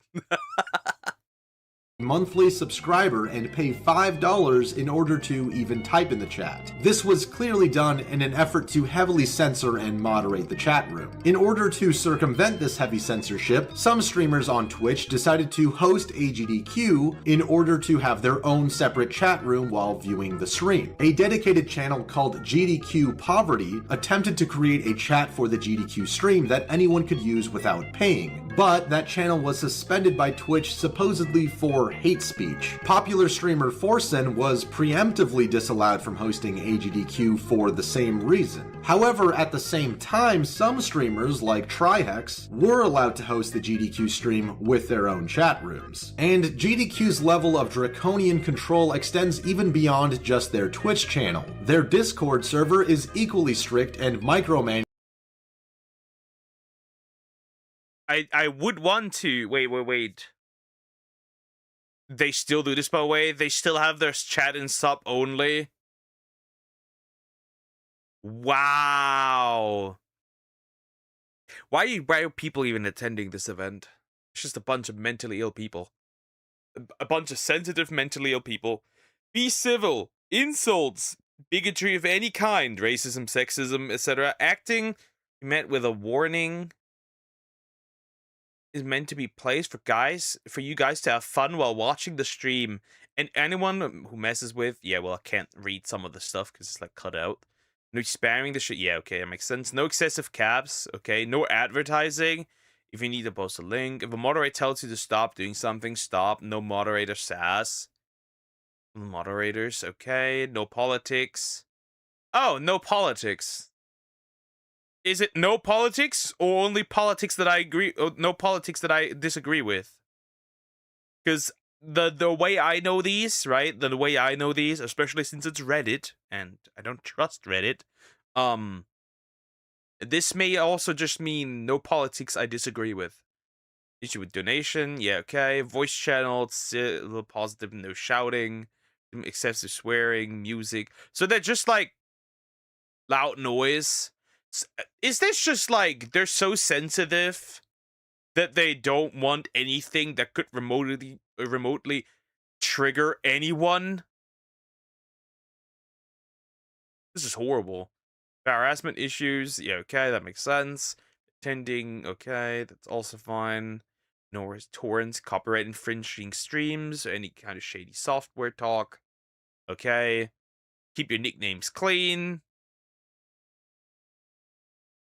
Wow, even nicknames cannot be offensive. Ah, funny. Thankfully, we have the European Speedrunner Assembly, which is like GDQ, but it has relaxed policies on what you can joke about. This is crazy. With an endless list of rules. EasyScape is a fellow YouTuber who I interviewed, and he actually brought up a good point regarding GDQ's rules. I do think it's strange that GDQ allows M-rated games which have a wide variety of language and tones that would be played during the stream, while not allowing the runners to be able to talk in the same tone. But I'd much rather GDQ allow these games to be played than not, and the reasoning that GDQ... I have a question. So, can you stream the English version of Final Fantasy VII? Right? Because the game literally says to Cloud, right? Tifa says to Cloud in Final Fantasy VII, start climbing, you retard. So I'm like, I have a feeling that they also ban certain games, honestly, not gonna lie. That are too triggering. GDQ likes to separate the games from the runners. It does make sense to a certain degree, so I do agree with it. Right after AGDQ 2018, Cool Maddie, the director of operations, did an AMA on Reddit, and he actually provides some interesting responses to a few pressing questions. I took this opportunity to ask Cool Maddie about the double standard of rules when it came to M-rated games. His response was that they separate games from the event in terms of representation, whereas runners, commentators, and staff all do represent them. And sure, I understand where he's coming from here, but if the M-rated games are considered edgy enough to contradict your rules in the first place, then that's indicative of a perhaps larger problem, which are the overly strict rules. I also interviewed a speedrunner named Andrew AJT, who shared some thoughts on this. Hello, my name is Andrew AJT. I'm an old school RuneScape YouTuber who's also run Ocarina of Time in the past, and I attended AGDQ in 2016, and I've been pretty much reviewing the GDQs since they started. Good night, Cricket. Take care. Bye-bye. God of War 2005's on GDQ's blacklist. Is it because of that one sex scene? By the way, they're remaking God of War, the trilogy. You know which scene will not be in there, just saying. I have to say that my main issue with AGDQ in its current state is the overall strictness in the way it is run. It seems like they are overly strict about everything. So why does GDQ harbor such a strict safe space? I theorize that there are a few reasons why. For one, GDQ is a heavily sponsored event that's raising money for charity, no less. It makes sense that they would want a more family-friendly environment just for that reason. However, many of their rulings and policies do seem a bit excessive and even limiting for both attendees and viewers of the event. Clearly, some players can't even express themselves and joke around without walking on thin ice. And the vast majority of viewers are now stuck behind a paywall in order to simply type in the chat room. Another reason these events may be so closely guarded is the disproportionate amount of transgender gamers within the community. Perhaps, as we saw with Proto Magical Girl at SGDQ. To summarize, GDQ became gay and retarded. That's what it is. I'm sorry, but it's true. I'm gonna say it the way I see it. I'm gonna say, this sounds like the average fandom being intruded by people and their agenda. And then letting the space to rot and die. That's what it sounds like. That is literally what it is. This is like people coming in and then demand the space to change. Not them to adjust to the space. That's what it looks like. I'm gonna be honest. LGBT 2017, Games Done Quick feels the need to take extra measures to make the trans community feel safe and respected. As to why there are so many trans people within the speedrunning community, I asked Cyberdemon what she, as a trans speedrunner, thought. Why do you think there is such a high prevalence of them within that community? Well, I don't think that there's such a high prevalence. I think it's just GDQ having poor representation of the overall community. Because keep in mind, there's thousands and thousands and thousands of speedrunners that don't attend GDQ events. Why do you think GDQ has specifically a high representation? It's already established itself as being like an accepting PC environment, so more people feel comfortable going there than... You were kind of talking about Proto Magical Girl a little bit. When you think of the most extreme kind of like SJW trans person, that's going to be Proto Magical Girl, but she's probably even worse than that. Mm-hmm. I mean, I could give examples.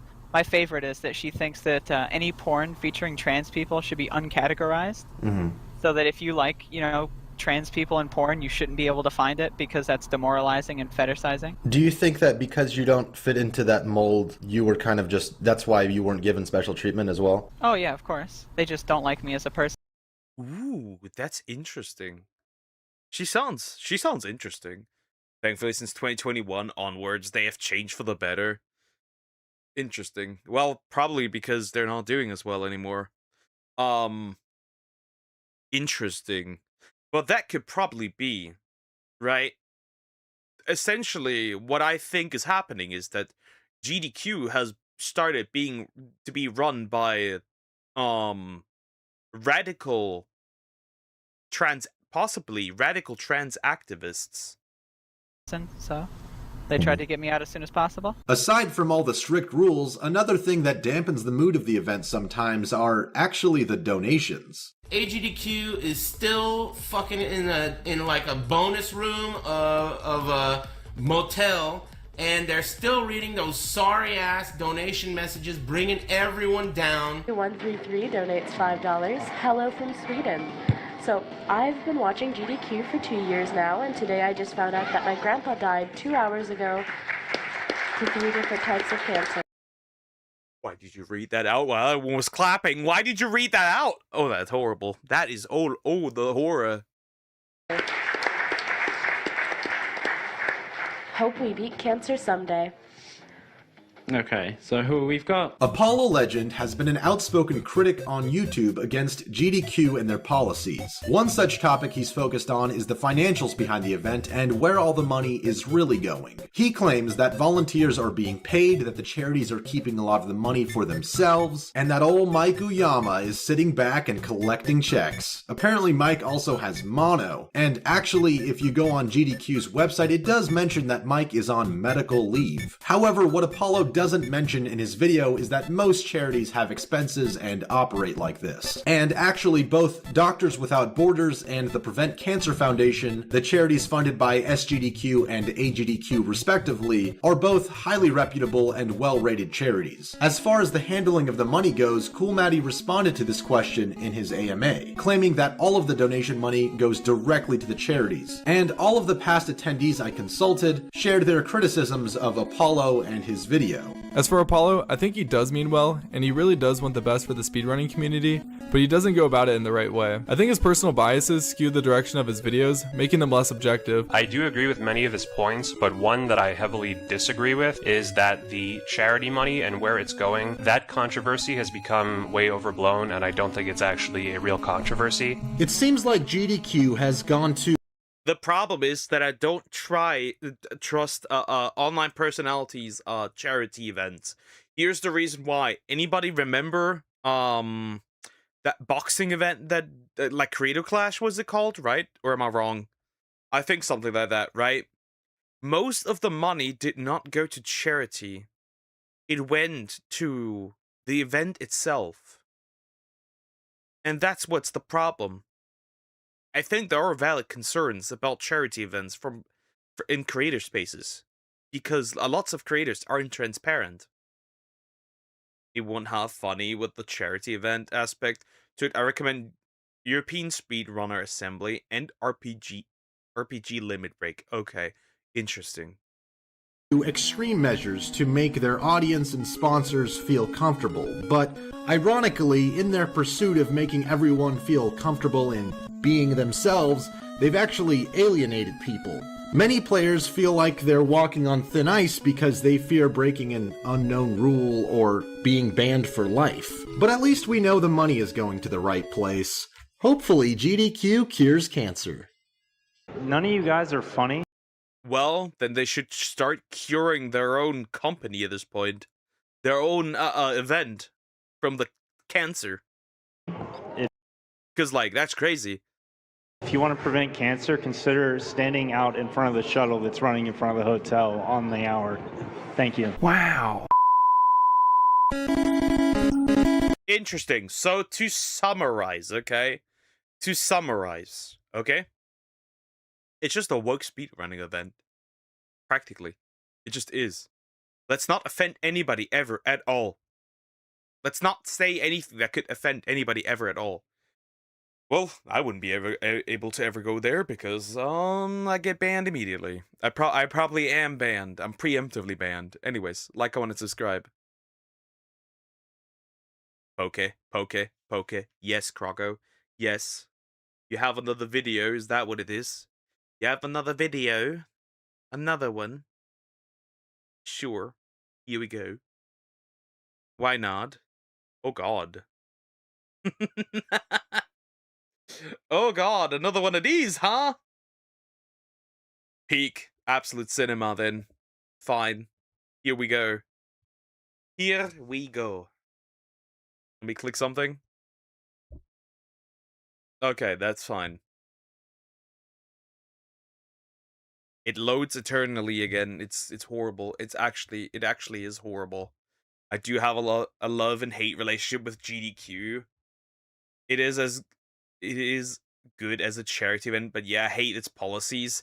That makes sense. I mean, they do seem to mean well with their charity, but it is their policies that are just like not good at all. Cause like you can't even have fun at that event. That's crazy. Anyways, guys, another one. You had one job and failed, part 40 by Fresh Prince Yoop. I got no idea what we're getting into. The last time was actually decent. That wasn't too bad. But, like, we're gonna look at some failures. We're gonna look some diabolical failures. I think I have to move myself because, well, he's sitting on this side, so I'm assuming that most of this will also be... The important stuff will be on this side. Also, please consider liking and subscribing. I appreciate it. Here we go. I'm curious. It's gonna be pretty bad. Dual-wielding raw steaks. I hate that it just starts playing every time I do this. It should not be doing this. It does it anyways. Funny. First off, that's a crazy starter sentence. That is dual. Just What up, cool nerds? Welcome back to another video. Today we have another You Had One Job, the first video of 2025, and I hope you had a great new year, spent time with your family during the holiday, all that stuff. Man, get it, girl. Get it, girl. And it's already crazy because this month is already halfway over. Like, time is not a real thing since 2020. I can't get over that. It's been 84 years. Anyways, y'all, we're gonna jump right into this. You already know what to do. Smack that. I mean, I agree.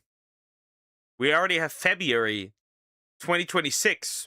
Time flies. Truly does. First year of 2025. Yeah, time flies. That's crazy.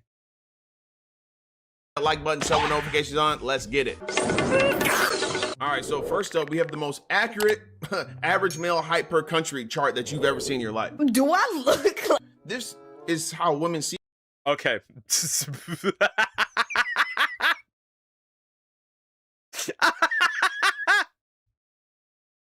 So 6 feet, right? They're like 5'9" is like whatever. How is that? Is already that doesn't work, right? That doesn't work.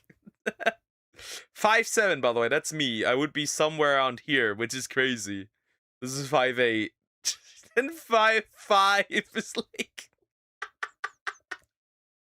and then 5'2" in Indonesia. Whoever has been cooking here, bro, you cooked. You didn't cook. You burned the whole kitchen. The fuck? Everyone's so short. That Indonesia one is like short. Bro, is small, extra small. That's crazy. Yes, if you're 6 feet or taller, giant, perfect height, right? Women love, anything that starts with 6, right? Once you get to 5'9"-ish, you're at least 2 feet shorter than anybody under 6 foot. Like, it's crazy to me. It's crazy. Real. That's crazy. That's crazy. Wow. But yeah, a woman probably made this chart. So Netherlands, giants. UK, you're clearly like 5'8", but in other people's eyes, you're like 4'2". Okay. What's crazy is I did the 23 and me thing, and I found out that I'm like 18% like South Indonesian and Filipino and stuff. And it's right because I'm 5'2". Look at the height right there, ladies. I'm a short king. I'll be a little backpack. You know what I mean? I mean, let's be for real. Look at the Netherlands and then look at Indonesia. They're not even going up to the kneecaps. What, y'all got the founding titans over there? I don't know what. The founding titans. Well, they seem to be quite large. That is very true. I mean, like, bro, the difference is insane. There was no job. They had no job. They missed their job. The hell you feeding him, but he is too damn big. Okay, y'all, I need y'all to look at this. This says stretch noodles candy twist, right? I'm sorry. You would have fooled me because I would have opened this bag and tried to chow down on this candy. This is not candy. This is a toy. Who created your ass, Satan? What? Like, come on, bro. Y'all, I'm befuddled. I would have got for real because this looked like some candy twist. Stretch noodles. Candy twist. Twist and stretch. Okay. Limited edition nerd rope red vine. It's talking about like strangulation hazard at the bottom. Bro, I would have been choking. I'm dead. So you have chosen death. Police. This is autism. And y'all, ain't nothing wrong with autism. We have the autistic police out here. We truly do. We truly do. We truly do. We very much do. The autistic police. Never knew that existed, but apparently it does now. Autism awareness, right? There's a high chance that someone's kids has autism. You might know them too, right? But let me get pulled over by some police with this on their car. Bro, I'm pulling off. Like, you gonna be nonverbal trying to read me my Miranda rights? I'm out of here. That's right. So wherever this is, they don't want people with bikes and other like wheels going up this ramp to cross the bridge. It's probably. You could have just placed one in the middle. You know that, right? You know that, right? And I'm gonna say it the way it is. If somebody strong enough to lift up their bike, they're just gonna lift their bike over this. And then just use their bike anyways. This is not gonna stop them. You're just making it worse for everyone else. My problem with Fresh, he takes like 4 months to upload a video. Fluffy's way more consistent, so it would seem. Like crowded or too dangerous and whatnot. But my thing is like, if you got a wheelchair, how you getting across the street? Like, good luck. They were like, you got to go across this American. But then you also, the thing is like, the problem is the YouTube algorithm still must be pushing it out though. So whatever he's doing is still it still works. So it doesn't really matter as long as he consistently uploads after like 4 months. The algorithm doesn't care particularly. Now, if he started like uploading 4 months and then the next 6 months and then the next like 8 months, that'd be like that'd be probably harmful. But as long as he does it consistently every 4 months, should be fine. Gladiator obstacle course. Best wishes. Okay, so I'm looking at this one real hard, like what's going on, and then What's wrong here? Wait, something's off. Okay, let me quickly. Okay, so this is very gray. Is this a? This is just like, that's not a real way to go, right? This is just like an illusion. Or is this or nah? If it were this gray, it wouldn't be a mirror. Or is it a mirror? Wait a minute. I'm very confused. But you can't go this way. This is an illusion. It's an illusion. Okay, bye guys, and no gooning poker. Bye. Take care, GT. Bye bye. realize this is not a actual hallway. This is like a painting or like a wallpaper that, like, what is this, Acme? This ain't Looney Tunes, bro. I would have ran straight into this and been, I'm suing. I'm fighting whoever's at this convenience store. I'm suing. I don't even care if you did it or not, right? Bro, y'all, I went to the airport a couple months ago to go get my tattoo. I went to Florida. And at Midway in O'Hare, they do this thing, or somebody does this thing where they put stickers on the wall that look like outlets. Bro, tell me why I went to go charge my phone and it's just the wall. It's just I look. The greatest rage bait. The absolute rage bait that is, wow. Peek. Directly into my visible camera, like. Oh my God. Y'all, so we've had some really bad, cross multiplication signs that just don't make any sense. Even if you rearrange them, they don't make sense. This one I kind of get, right? Because it's stop discrimination, that's in bold, right? But if you do happen to read it across, it says something completely. So when it's stop discrimination, the one when it's saying stop protecting students and employees. So, of course, a reasonable person would be able to understand that the two big words go together. However, not all people are reasonable. Therefore, the stop protecting students and employees might, the stop discrimination becomes stop protecting students and employees, which is the problem. Completely different, right? This one says stop protecting students and employees, discrimination. They say, get these DEI programs up out of here. All right, y'all. We got a couple things to look at right here. It's Wait, based? Kind of based. Candles, okay? And, ladies like candles, get the house smelling too. I like when people give me gifts. Okay, so we have rose, tulip, blueberry, poison, and fruit. What fruit? First of all, poison. Poison. It's poison. It is poison. Well, for whatever reason, it is poison. I don't know why it is poison, but it is poison. Just like candles, right? I like to smell good. I like my house to smell good, right? This one says rose, okay. Tulip, blueberry. I don't know why it's not blue. No big deal, whatever. Then the next one's like poison. Poison? Like what is poison? Like what? No, we cool. There's poison out there that is that smelling. Nah, we cool, bro. Fruit. And then the biggest red flag on this whole thing is your dirty fingernails. You got poisonous candles with dirty fingernails. Get up out of here. Y'all, I don't understand why companies make their products look like food items. Fructies. Do not ingest banana hair food. Banana hair food? Nourishing, I mean, it says shampoo, right? Again, a reasonable person would know that this is a shampoo. However, we don't have reasonable people out here. And it doesn't matter if they do know that. It doesn't matter.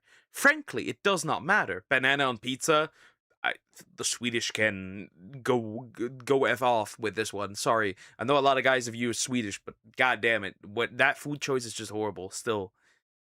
Again, there's people out there that are the reason for these do not ingest signs. Just the truth. Yes, there's a big sign on the top that says do not ingest. Bro, but like, why do you have to make the packaging look like this? Bro, if this was in the fridge, or this was in like my fridge, bro, I would have downed this. My whole stomach would have been bedazzled with banana hair food shampoo. Bro, these stairs are insane. If I got a Tokyo drift just to come down, absolutely not. I'm gonna go a different way. Okay, bye. Like, y'all gotta scientifically go down these stairs. There's no other way. You gotta throw some booty cheeks in. If you ain't got none, I'm sorry. You gotta get. Why? Why? This is definitely not an optic illusion, but why? Because, like, that would throw you off. That would just throw you off.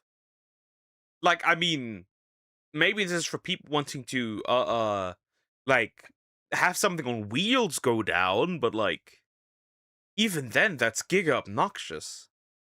Like, going down straight would just be easier at that point. Huh. That centrifugal force and go down the stairs. I'm not even about to say this. YouTube AI will detect something and I'm gonna get blocked for life. CP distributors. You're building connection. Wow, the CP distributors. That's horrible. Great, but horrible. Ain't no way. I'm gonna need y'all to change y'all name of y'all company. Like, for real, imagine going on a first date and, you know, you get small talk and they be like, oh, what do you do for work? What company you work for? Oh, I work for distribution. You deserve the me. You deserve the zero sugar me. You deserve the me. The zero sugar me. I think it is meant to be the zero sugar me. Unless there's something missing. Unless there's something missing, which I cannot tell. Also, nice Charmander hat. Unless there's something missing, I don't know. But that's what it seems like. Am I slow? What is this trying to say? What? Hung Coke? You smoke crack, don't you? Bro, I'm really thinking about starting a Death Stairs series. There's no way. These are the most camouflage stairs that I've seen so far. I can see maybe like one stair and then that's it, bro. I can see multiple, right? I can see multiple. Okay, so, right? That's a stair. That's a stair. That's a stair. But, like, if I just look at it, like, you can see it because of the outline. But if I just look at it like this, depending on if you, right, you see it, but, like, depending on the way you stand, you might be really retarded and just fall downstairs. Right? This is a death trap. You only now notice his hat. Yeah, only pay attention now. You just fall down and die. Amazing. Hey, at least you could sue somebody, probably. You could, no, there's no way. Sober, drunk, it don't matter. I'm coming down these stairs and I'm breaking all types of ankles. Real food. Okay. Like, from perspective, I need to know what this sign was supposed to say. But anyways, y'all, this is the new slogan for Struggle Meals. This got to be the new. Yeah.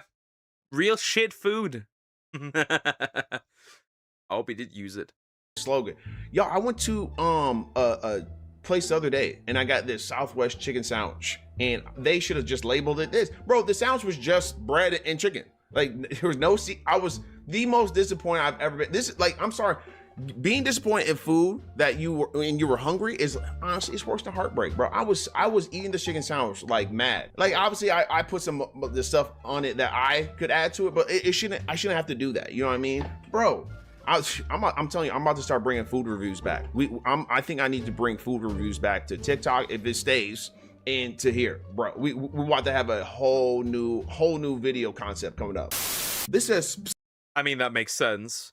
So the thing is, With like when you're very hungry, I feel like you don't really pay attention to what it is. You just eat because you have to. Also, hey kid, wanna stop? Sounds horrible. What is wrong here, by the way? What's wrong here? I can't tell what's wrong here. Is it like that little box over there? Hey kid, wanna stop? Oh, I get it. I get it. Wait, I'm blind. There it is. Hold up. That's a stop sign, but it's behind these tree-looking things. Oh, well, yeah, here it is, the stop sign. Well, my bad. I guess I didn't see that right away. That's definitely a stop sign of all time. Bro, I'm telling y'all, I'm like, what is going on with this one? I'm like, this is like a, street. I'm thinking it's one of those like Google images where you gotta like map stuff. Bro, there's a stop sign behind the tree. Did you know that I can see you? And I'm telling y'all, they be doing this on purpose. Like, you need to cut the street out. No one's seen the stop sign. Are you for real right now? And the boys be in the most inconspicuous spot. Like, oh, you just ran that stop sign. I seen you. Bro, no one saw the stop sign? Whose man's is this? It is hard enough to find an apartment, and you... Apartment, 2 beds, 2 baths. Apartment, $800 a month. And it's just a dude. It's literally just a dude, though. It's just a dude. That's just a dude. Why is there just a dude? You got Jamal posted up talking about 2 beds, 2 bathroom apartment for $800 a month. That's a steal. But if Jamal come with it, I'm out. Like, Buddy don't look like, appealing. Like bro, get up out of the, where's the apartment at? And side note, apartments be making me so mad when they're showing you like pictures. It'd be like, oh, like 30 to 50 pictures. But it'd be 30 to 50 pictures of the lobby, the outside. Bro, where's the apartment at? How big are the rooms? Y'all got... It's the same room, just in different angles. That's what it is. Angles. Angles? Angles. It's not angled. Angles. It's just like from different views. But it's still the same room. 2 pictures of the apartment and then 50 pictures of everything else. It'd be 1 picture of Jamal and then 1 picture of the stove. Where are the rooms at? Where are they? A classic! That's German. That's German. It literally says, "Wir suchen dich." So basically, we're looking for you. Jobs. That's in Berlin. And there's also text in Arabic, I think. But yeah, that is in Berlin. He's gonna say, "We're sucking dick." I'm gonna see it. He's gonna do it. Come on, buddy. I know you will. Y'all doing what now? Hold on, let me type this email down. I'm trying to get my... A man dual wielding raw steak. No, he didn't read it out. But yeah, chances are if he tried to read it out, he'd say we're sucking dick, because there were plenty of people reading this out and saying the exact same thing.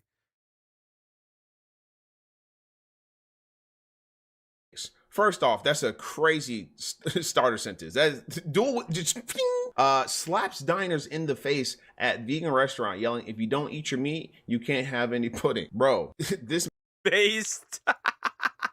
A man dual wielding raw steak. He's dual wielding raw steak. Amazing. Wow. And then just slapping people with it. Peak. Man is standing on business, because coming up to a restaurant in any capacity, I don't care if it was a vegan restaurant, dual wielding steak is absolutely crazy, bro. His mugshot though. Nah, bro. Yeah, his mugshot is just hungry. Yeah, there's like using steak and food as a weapon is questionable enough, but yeah, it is a thing. It is a thing that people do. We for real, I'm gonna start a death stare series. If y'all want a death stare series, write in the comments below, okay? Also, this is like crazy. So obviously you can see the stairs, right? You can see the steps, but like the difference here is like it looks like if she missteps once, her leg is down here, and that's what's the horrible part. But this designers, what do y'all be thinking? Y'all just want people to like die. That's just what y'all want people to die, because ain't no way y'all don't fill up these spaces. Bro, whoever did this is absolutely bogus. What the somebody made their own kitchen sink. Somebody just like made a hole in there and built in their own kitchen sink. That's just their own kitchen sink. They just built that thing in there. And that's that. Okay. do not care at all. This is a here damn sink. Y'all know when little kids be looking at you like, oh, my mom likes this stuff too. My mom gives me, you be like, you don't want to do it, but sometimes you kind of give it, like, here, damn. This is what that sink is. Here, damn, there's a sink for you. I guess you got to wash your hands. Okay. The 90s wasn't always safe. Y'all, if you... What is that? What is that from a bed? What is that? What the fuck is that? Elaborate. What is this? No, you know, women, y'all know pain. Y'all go through pregnancy. That's got to be #1 pain in the world, right? This is a strong 2, okay? If you had one of these as a kid growing up, you got battle wounds. You got scars. It's not like when you went outside, like, you know, when we did in the 90s as kids and scraped our knee. This was a different type of pain. This was like getting shot in war, bro. Like, bro, like I said, there's pregnancy, heartbreak. There's, you know, food not tasting good, bro. That's probably worse than pregnancy. Remember that one clip of that dude saying, ever heard a man scream with no lungs? I think there's greater pain, actually. But this gotta be #2. I'm sorry, this hurts. This is like you were 50 Cent who got shot 9 times, but it's only 1 hit, bro. If you got hit by one of these, I need you to comment your experience in the comments. Because, bro, I got PTSD just looking at this. Bro, look at this oven knob. Like, who was on the oven temp? That's a diabolical bird. Oven off. 120, 210, 300. Wait, is that an American? Wait, that's an American. That's not, like, Celsius. So that makes sense. But, like, that looks a bit horrible. And also, like, the number tagging looks a bit horrible, but that's just me. I don't know. Maybe I'm confused. I'm not an American numbers user. Temperatures, like, for their job. You just 120 to 210, then you jump 90, then you jump 50 a couple times, then you jump another 8. Bro, this is just random. They didn't care. They weren't trying to label nothing. They were just like, guess what temperature you cooking at. You know what? Haim, sweet Haim. You are in a 1 million. You are 1 in 1 million? You are 1 in a... You are in a million? You 1 are in a million? You are 1 in... You are in a 1 million? You are 1... Wait, you are 1 in a million. You could read this in multiple ways. All of them could be wrong or right. That's not good. The hell does this say? What? You are in a 1 million. Huh? I'm ready to give up. So this sign says, y'all, follow traffic rules. Follow traffic rules. Someone is waiting at home for you. Obey traffic rules. Okay, seems fine. Waiting at home for you. Okay, cool, right? I get that. But my thing, this is a traffic sign, like a sign on the street when you're driving, or maybe even a sign when you're just walking by on the way to like the parking lot, right? But my thing is, bro, if you're driving past this, you think anyone can see those small, like, this to me says follow someone home. If I follow you home, it ain't stalking. What? Police! True. I didn't even consider this. It might be saying follow someone home. It might. I didn't even consider that. Dollar Tree or Dollar P? You know what I mean? I mean, if this is like Megan Thee Stallion's P, I'm like, what? Why would you say that? Pause. Why would you even consider this? Hold up. That's weird. I can't believe you just said that. This is a sick Negro. Remember when we used to skip class for a nap on the... That's crazy. That's crazy. Okay, that's crazy. That's a crazy clip. The bathroom floor. What? Who did this?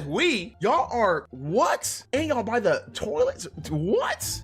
This got to be a sin. This got to be a sin, bro. I would like. So you're sleeping where other people take a shit? Wow, cool, awesome. Love to see it. Like, my face would melt off. There's no way, bro. I never used to skip class, but if I did, I wouldn't go.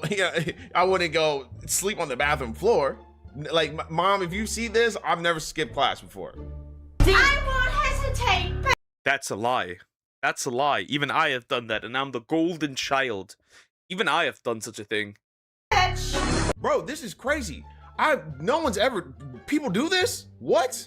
If you do this, you might as well hit up R. Kelly and tell him to pee on you. There's no other way around that. This is crazy. And they are napping. Like, napping together is supposed to be like an intimate... Napping together in a bathroom? Bro, y'all immediately thrown into prison. a dungeon actually. And the one thing about naps is there's like different levels of naps. School naps and after school naps just hit. Yeah, but that's a school nap. That's the school nap we're not talking about. Did you do this at school? No. I did know a guy, however, who slept behind a cupboard.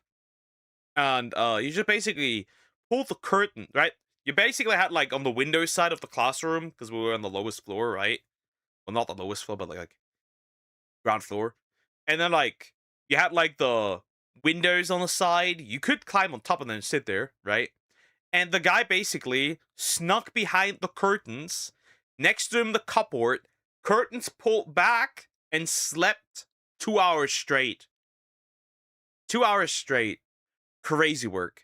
I tell you, crazy work. That was no problem here. You could just sleep. Different because you are tired from playing sports, just waking up early in general, like blah blah blah, right? But y'all know when you get that good sleep, you get the lines on your face, you be drooling, you do one of these on the arm rest, like, and you wake up. Bro, you got drool and sleep lines from the bathroom floor? Huh? You might as well just take a straight shot of the T-virus because you waking up like a Thriller zombie. Let me find out y'all did this. I don't care if it was 15, 20 years ago. The first meet and greet I do is all the subscribers who didn't do this, we're gonna jump the subscribers who did do this because ain't no way. Bro, there is dookie particles in the air. There's dookie on the floor. There's pee on there's whatever else came in on the shoes and whatnot. No way. No way. I just, nah. Shut your stupid. Are all nerds as good as you? So, yeah, to summarize, some of these were incredibly dumb. Not gonna lie. Some of these were incredibly dumb. I think overall, was there particularly one that was extra worse that I just didn't consider that was extra worse? I mean, the bathroom one is pretty nasty. The others, but the bathroom one is pretty nasty. Anyways, awesome. Like, comment, and subscribe. Alright. That wasn't bad. Yeah, honestly. I'm Gojo! Missing half my body. Funny, huh? But Poke, they just want to nap. That's like the nap at home, then have proper sleep at home, or like, I don't know. Some people have like rooms for some schools have like room for sick people. Just like act like you're sick so you can take a nap. It's not that deep. But like, don't sleep in the bathroom, in the school bathroom. Like, imagine sleeping in a public bathroom. That'd be horrible. That'd be absolutely miserable. Anyways, honestly, I think I'm gonna end here today. Honestly, I'll be real. I think I'm gonna end here today. I don't have much I want to look at today anymore. And honestly, I'm really tired. So I think I might end here. So, yeah. Yeah, I think I'm gonna end here today. A little earlier than usual. But I really don't have anything I want to look at anymore. Yeah. But there's still an hour left. Nah, I think I'm gonna end here. I'm just really tired.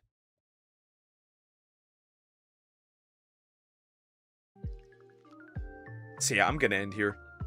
For sure. Also, I think what am I gonna do? I don't know. But I think I want to work on some stuff. Other stuff as well. I need some more time for that.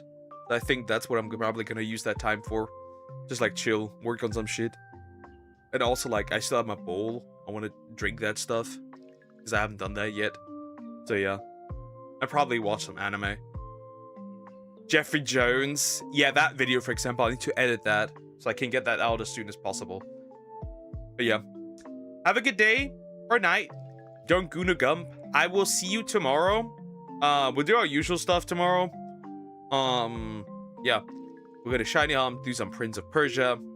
I did shiny hunt some one off stream hunt, and that was Volbeat, and I got it because that was obnoxious. I did get 3 Illumise before I got Volbeat, so yeah, it was good that I didn't do this because that would have taken me multiple streams. So yeah, I'll see you tomorrow. Take care, guys. Bye bye.